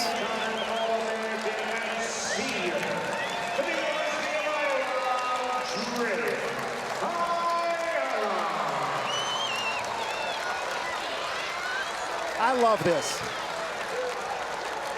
Goes to his corner, Ryan Morningstar. Can't see if that's Tom or Terry. Yeah, so much time spent with your coaches over your career. It's such a personal bond. It's unlike anything in sports. And you're not only learning from these guys, but oftentimes you're practicing with them, you're competing with them. The coaches really make the difference in college wrestling, and it's just an emotional moment finishing the long journey that these guys go on. Here's a guy wrestling his final college match in Brock Hardy. Hardy now a 4-time All-American. He was a 3-time Big Ten finalist, captured the Big Ten title last March in Brock Hardy fashion, slapping a cradle on Vance Valbar, Minnesota. He's got Luke Stanich, who looked so tough last night against Jesse Mendez, got him into overtime. A guy who was undefeated on the year before that loss. And whenever Lehigh's got the gold singlets on, watch out. They mean business. Good match on Mat 3, bottom left for third place at 141.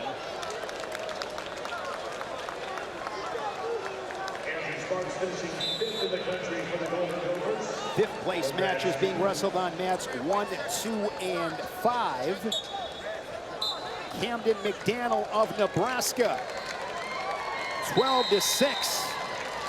The two-time All-American Camden McDaniel, fifth place here in 2026 at 197 pounds.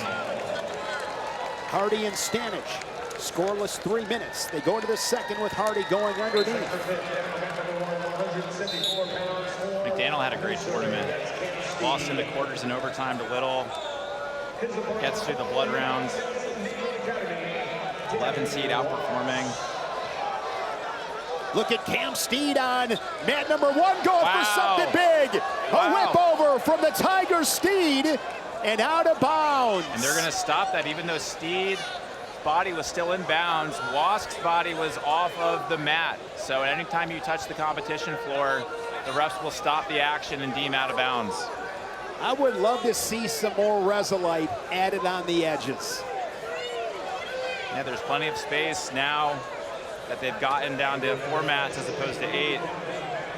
You see the connection between mats here, the black and blue, how much room there is on that side, but the other 3 portions of the mat, you don't have that same benefit. I mean, Steed had him in a really good spot there. And typically in those positions, you keep a guy down for an hour if you have to. I mean, those are typically cinched up tight. And Steed's a pinner. He's the guy who's had a lot of fun to falls watch over his career. Exactly. He's definitely could have got it done. So Wask with a huge break and what otherwise could have been a tough start.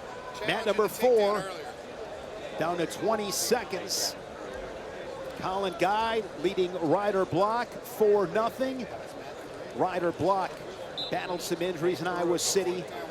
Great test of resilience by the Hawkeye to be an All-American here in 2026. There's a late shot from Ryder Block, but Colin Guy will get the 4-0 decision. Colin Guy, Virginia Tech, fifth place at 149 pounds.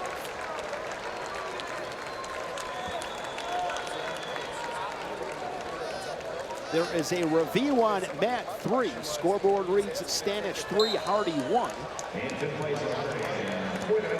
Third place match on mat number 2 at 125 pounds with Vincent Robinson and Nico Provo.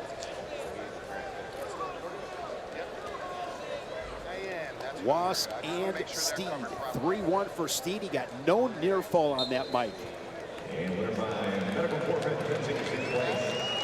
285 pounds from Iowa, Ben Keeter.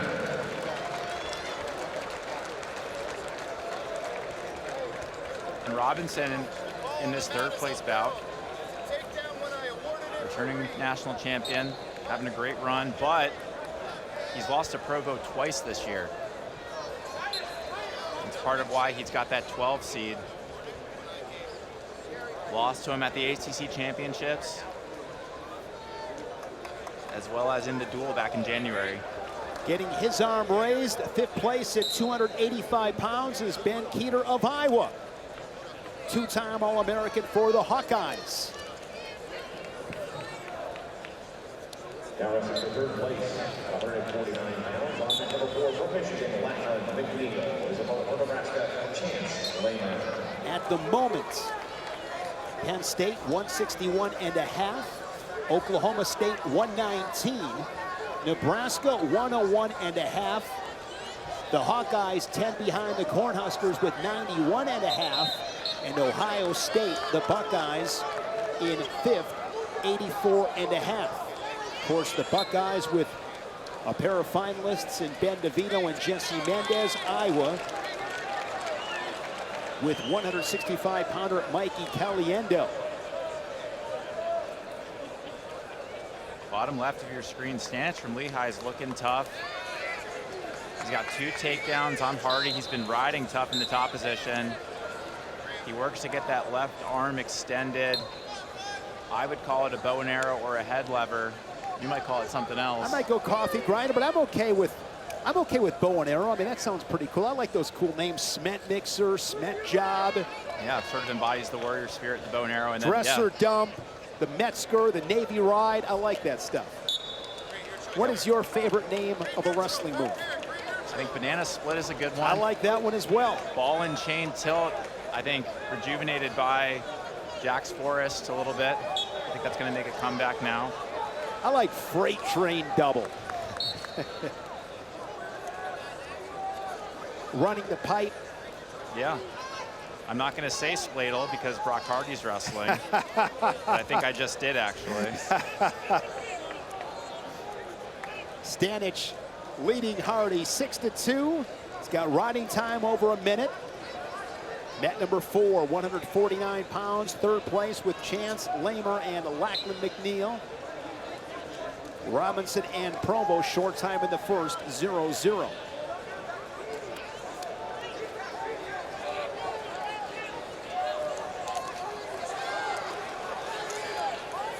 Good action, bottom right. McNeil and Lamer. And Lamer is going to get the takedown. The Cornhusker leads it 3-0. And as I say that, there's a switch. Reversal by McNeil. It's a one-point match, 3-2. Yeah, awesome job just reacting quick. Immediately looking to score points. And going from 3-0, only down by 1. Now you're on top with 23 seconds left. Really good job chain wrestling by McNeil.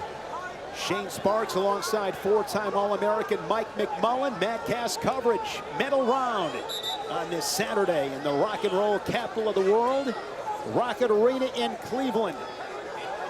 Bottom left, we've got a scramble scenario brewing where Stanich is in on the leg.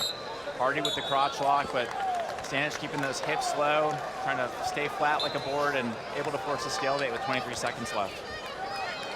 Brock Hardy's philosophy, wrestling is fun. It has been fun to watch Brock Hardy. Another great representative of the sport, just a class act. From Utah, went on his Mormon mission to Rio de Janeiro before heading to Lincoln. With the riding time point, 7-2 for Luke Stanich, the Mountain Hawk. Third place at 141 pounds. And congratulations to four-time All-American Brock Hardy. And you can see the mutual respect from both guys. You know, the results are set, but they know how much effort goes into battling this weekend, getting to this Saturday session. And both guys are just absolute warriors. There is a takedown from Provo on net number 2. He gets an escape and a takedown in the second period. 30 seconds left. Huge takedown for Provo. And we talked about the issues he's presented to Robinson all season. He's got 2 wins over the defending national champion. And what a job we talked about it, Stanford's done. They've got a guy in the finals tonight. Provo looking for a hazard tilt. He's got it temporarily, trying to settle in to get that 2 count. Now he shifts into a bar. Oh, that is so tight. He's trying to drive that left knee in. But time's gonna run out. Provo looking really nice heading into this third period. Luke Stanich, an All-American 2 years ago at 125, and here in 2026 at 141. Just 1 loss on the season. Tough loss to Jesse Mendez in last night's semis. Comes back and gets the next best thing, third place. Big round of applause. This place just got really, really loud for Brock Hardy. And that's one of the beautiful things of this medal round as well. You're seeing guys finish their career and so much entertainment, memorable moments, action has been through Brock Hardy's wrestling. It's something to be said about a guy who leaves it all out there, and the fans certainly appreciate it. If you are a young guy at home, be like Brock Hardy. I mean, there is so much to love about him, the way he carries himself, the way that he competes, his perspective, the teammate that he is. the respect he's got for his rivals. Brock Hardy is the man. 4-time All-American for the Big Red of Nebraska. Top right, Provo of Stanford extends his lead over Robinson, up 7-1 with 1:08 left in the third. Strong showing from Provo. Top left, you've got Cam Steed up 4-2 on Wask of Navy. The main action of that match was that first period throw where Steed got the takedown, but no back points. Mat number 3, third place at 157, PJ Duke and Brandon Cannon. And in the last 2 matches against the Buckeye, Duke has scored at least 20 points. And off to a quick start here. He had a cradle temporarily, no takedown.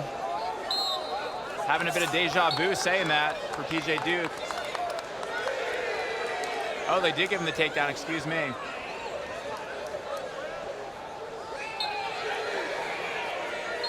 On the edge on mat number 4, Chance Lamer out of bounds. 2-point lead for the Cornhuskers. They come back center of the mat, 118 in this third period. Actually, Duke got an early takedown, and in that last sequence was unable to convert, so they're still on their feet neutral. He's got the 3-1 lead.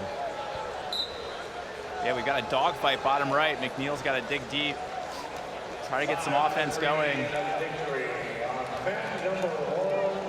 Really impressive tournament for Chance Lamer of Nebraska. Cam Steed, your winner from Missouri. Steed over Danny Wask, 174-pound winner for Missouri. We've got a fun situation bottom right. McNeil is holding Lamer on his back. He's got that leg half, you can see, and now the refs are starting to count back points. And now he's working for that bottom leg Turk. He's got it. Now he's going to hip in, try to have pressure on the head. Oh, look at the bottom left, Duke. Mat number 3, PJ Duke. It's going to be another takedown, his second of the first period. 2 back points, 8-1 for the true freshman PJ Duke. And bottom right again, McNeil was down by 2. Third place at 125 pounds, Nico Provo of Stanford, as he gets the major decision over Vincent Robinson of NC State. Final seconds on mat number 4. Lachlan McNeil, 6'5" for the Wolverines.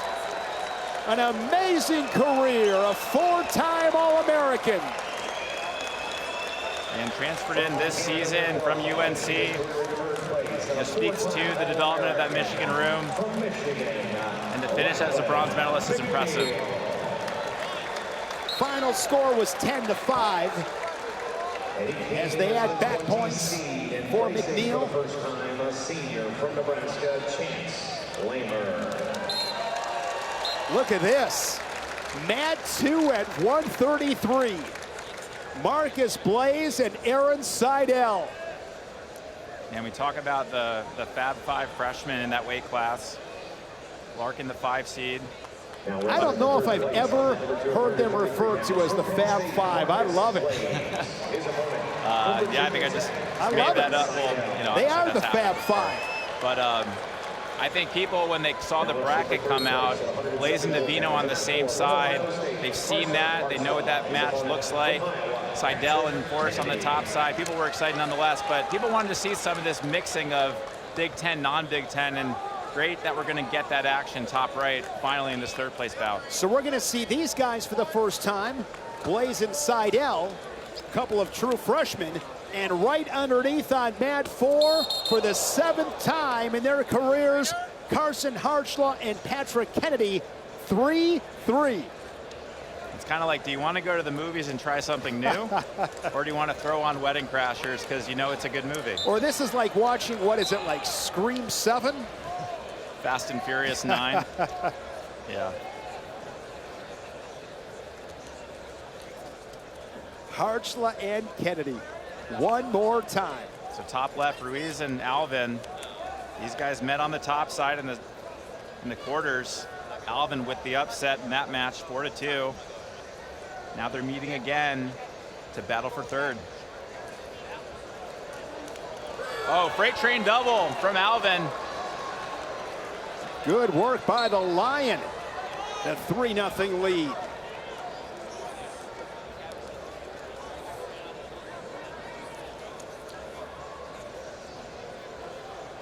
Good hand fight top right. Seidel and Blaze feeling each other out. Seidel, an offensive juggernaut, a guy who puts up a lot of points, had a ton of tech balls before that semifinal bout against Forrest.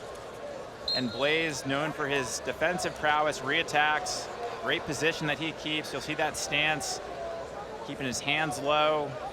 Absolutely deadly if you're not calculated in how you're getting after him. This is the 5th time this season Harchla and Kennedy have met.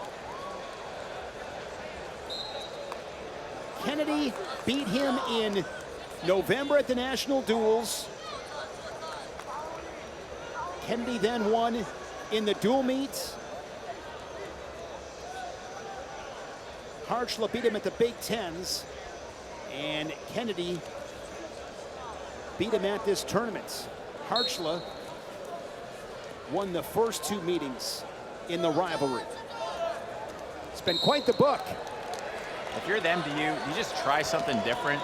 Maybe a attack that you do in practice that, hey, maybe this will hit this time.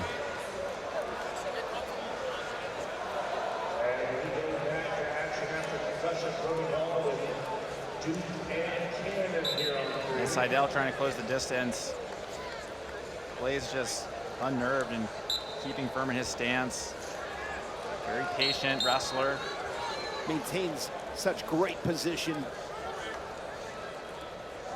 Jax Forrest and Ben Davino tonight at 133. Can't wait for that match. Jesse Mendez will go for his third, and there's a takedown for Harchla.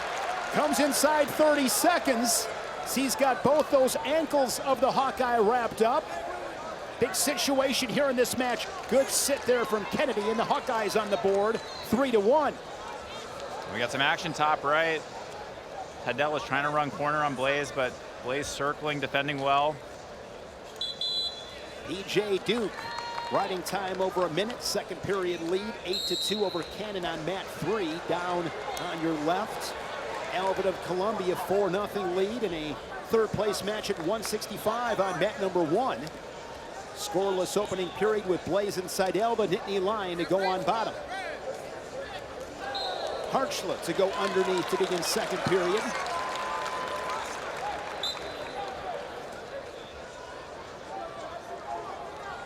Blaze immediately up to his feet, being patient. Good back trip there by Seidel. Trying to ride tough in his top position, has pressure on the right side.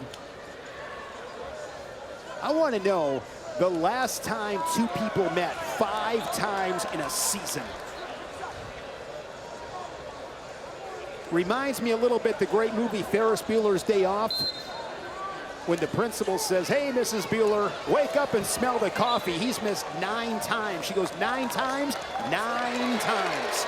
Kennedy and Harchla, 5 times, and Kennedy ties it 4-4. An offensive explosion with Harchla and Kennedy on mat number 4. And they're leaving it all out there, and why not? Final meeting. I don't care what the score is, but it's got to go to the tiebreakers with these 2. How great would that be? Their final match, 10-10 to the tiebreakers.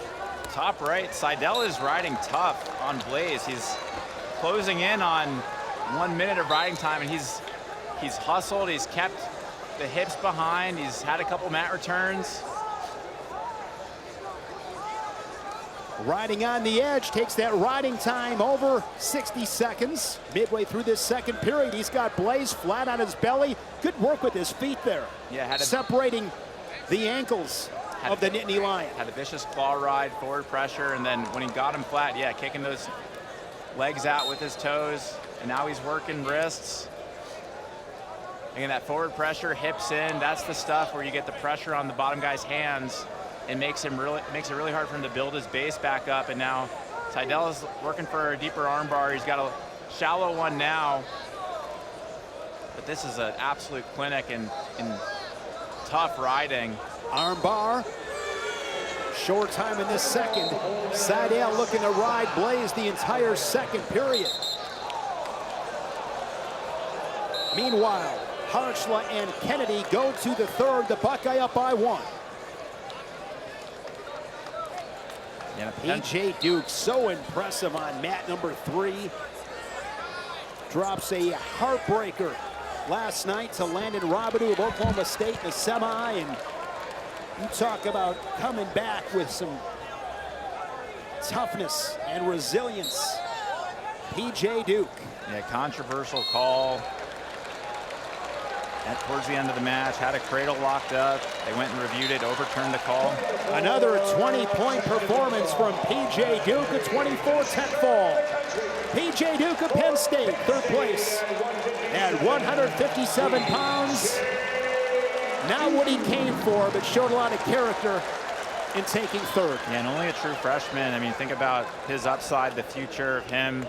We talk about the 33-pound weight class a lot, but he's a guy who's been electric all season. And I mean, when you're disappointed in third, it just speaks to how talented you are and, you know, what the ceiling is for you as an athlete. And Brandon Cannon, he's another guy with some of the health issues and his battles.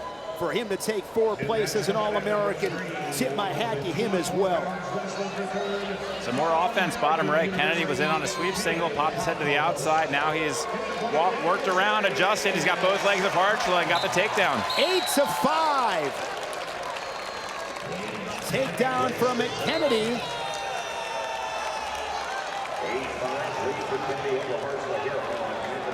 And 3rd place at 165 pounds, Cesar Elvin for Donnie Pritzlaff and the Lions of Columbia.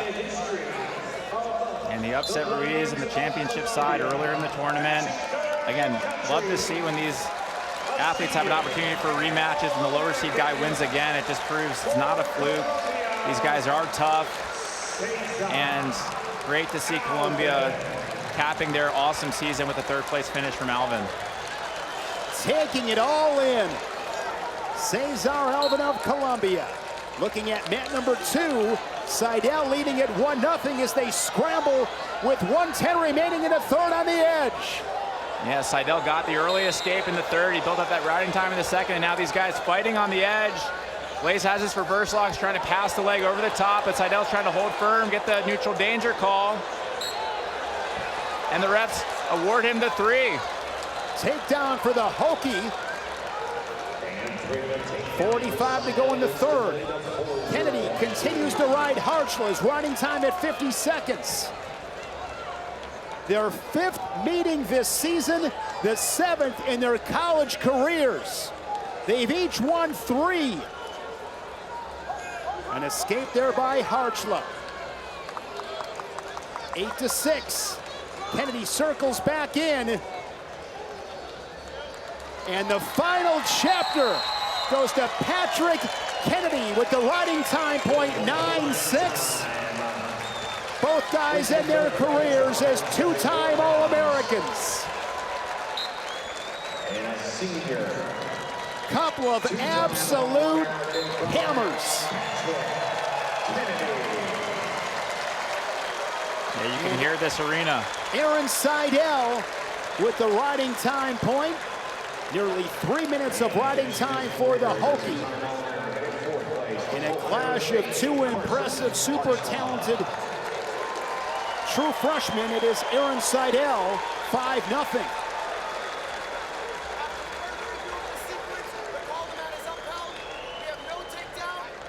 Yeah, great rebound from him. That tough loss last night, and I mean, he is unbelievably talented.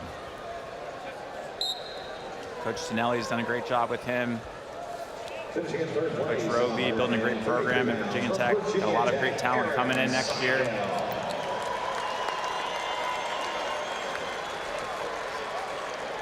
Mat number 1, 197 pounds, 3rd place. Stephen Little of Little Rock, and Wyoming's Joey Novak. No score, 60 seconds in. Big takedown there from Little as he finishes a double leg, 3-0. A great job getting that control, finishing off the mat.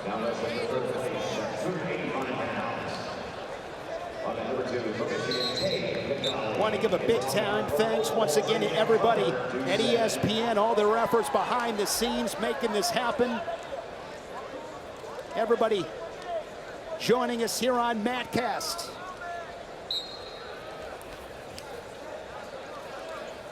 Championship final, 6:30 Eastern tonight on ESPN. The lives of 10 men will be changed forever. I got a tweet from Rhino 184. Apparently Mitch Feinsilver and Austin O'Connor wrestled 6 times in one season in 2019. Oh, Duke. And there were a bunch of UNC fine battle. silvers. They had like 2 or 3 at the same time. This is one fine silver. A single fine silver. A single fine silver. Those guys were tough. I know this. I wouldn't want to wrestle Austin O'Connor 6 times. I know that. Once would be enough.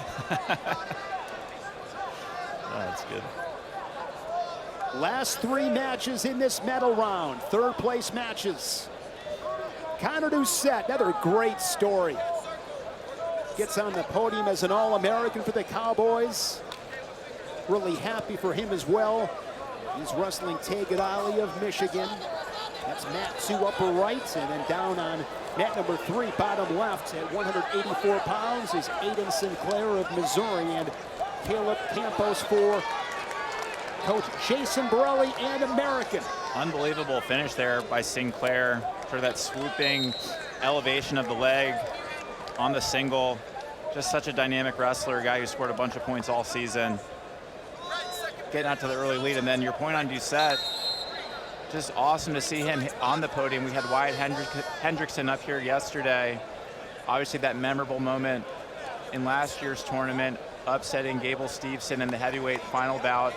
Doucette had to sit behind Hendrickson, wait his time, and now in this bronze medal match, an opportunity to cap off his season with 3rd place.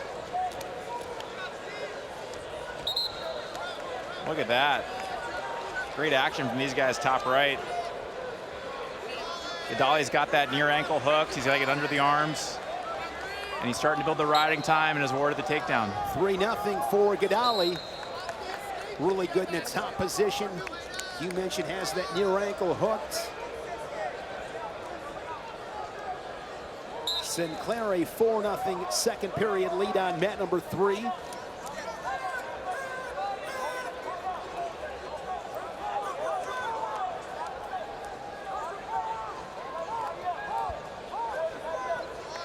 And the first period is in the book. Oh. Gadali with a takedown and a ride out as Stephen Little tacks on 3 more. Another takedown with authority, and he's up 6-2.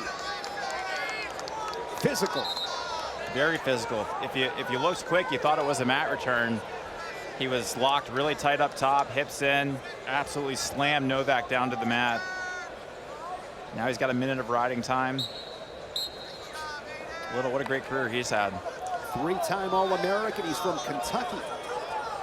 And it was in this arena in 2018 when they announced that Arkansas Little Rock would be getting a wrestling program. And Neil Ersman, I tip my hat to him and the people of Arkansas, how they have really rallied around that program.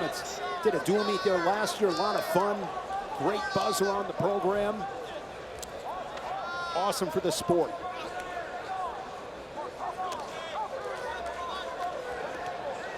Sinclair 7-1 lead, 22nd second period, the 3rd place match at 184. Sinclair a redshirt freshman.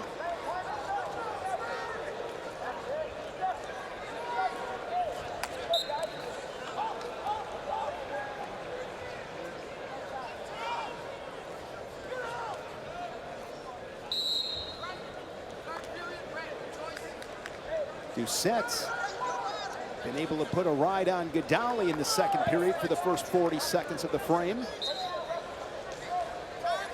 Yeah, committing to the ride, 43 seconds into the second.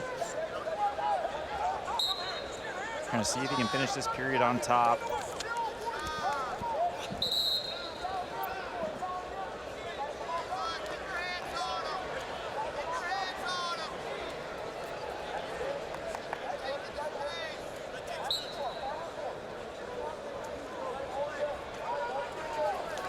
third period with Little and Novak. And they wrestle neutral.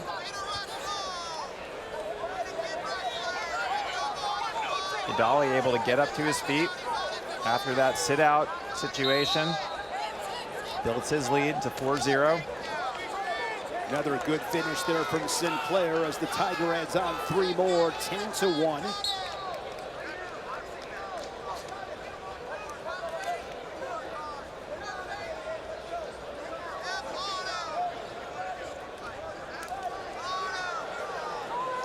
A good down block by Little off of the last double from Novak.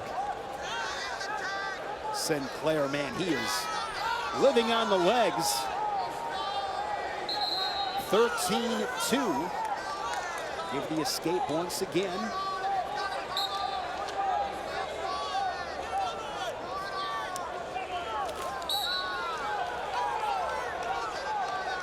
I believe Campos is the first All-American in almost a decade, maybe a decade at American. David Terrell was an All-American, maybe it's been a minute. 2016, 2017. Really happy for Coach Borelli and that program as Sinclair looking for the tech fall down to 10 seconds.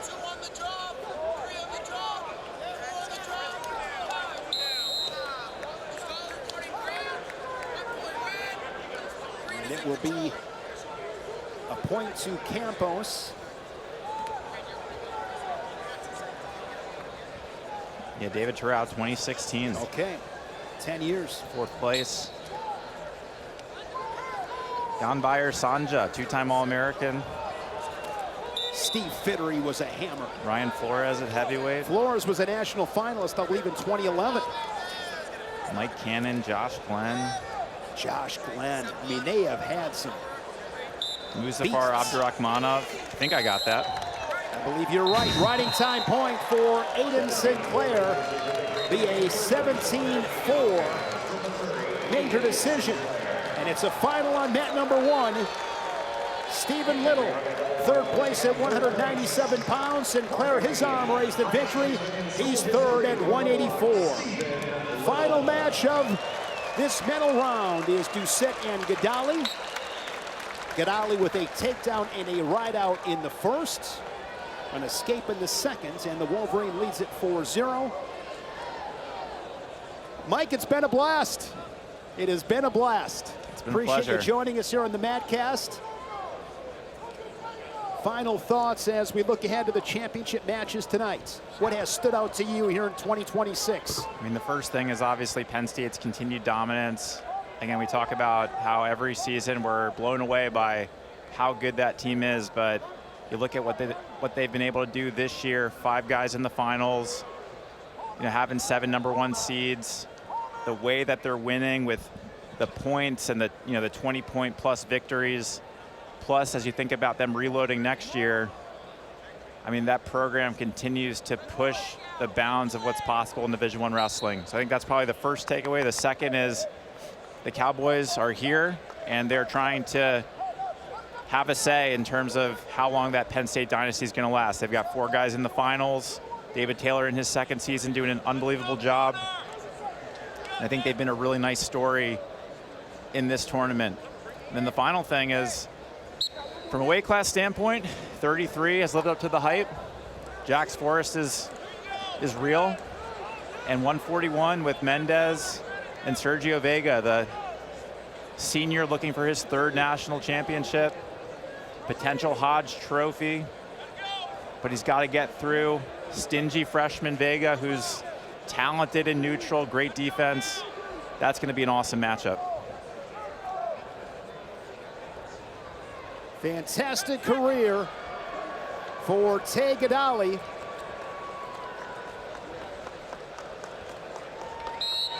As he takes 3rd place at 285 with the riding time point 5-1. Gadali over Doucette. That'll wrap up our medal round coverage. Thank you so much for joining us here on Madcast. Again, championship finals tonight, 6:30 Eastern on ESPN. For our entire fantastic production crew, alongside Mike McMullen, I'm Shane Sparks bidding you farewell from Cleveland, Ohio.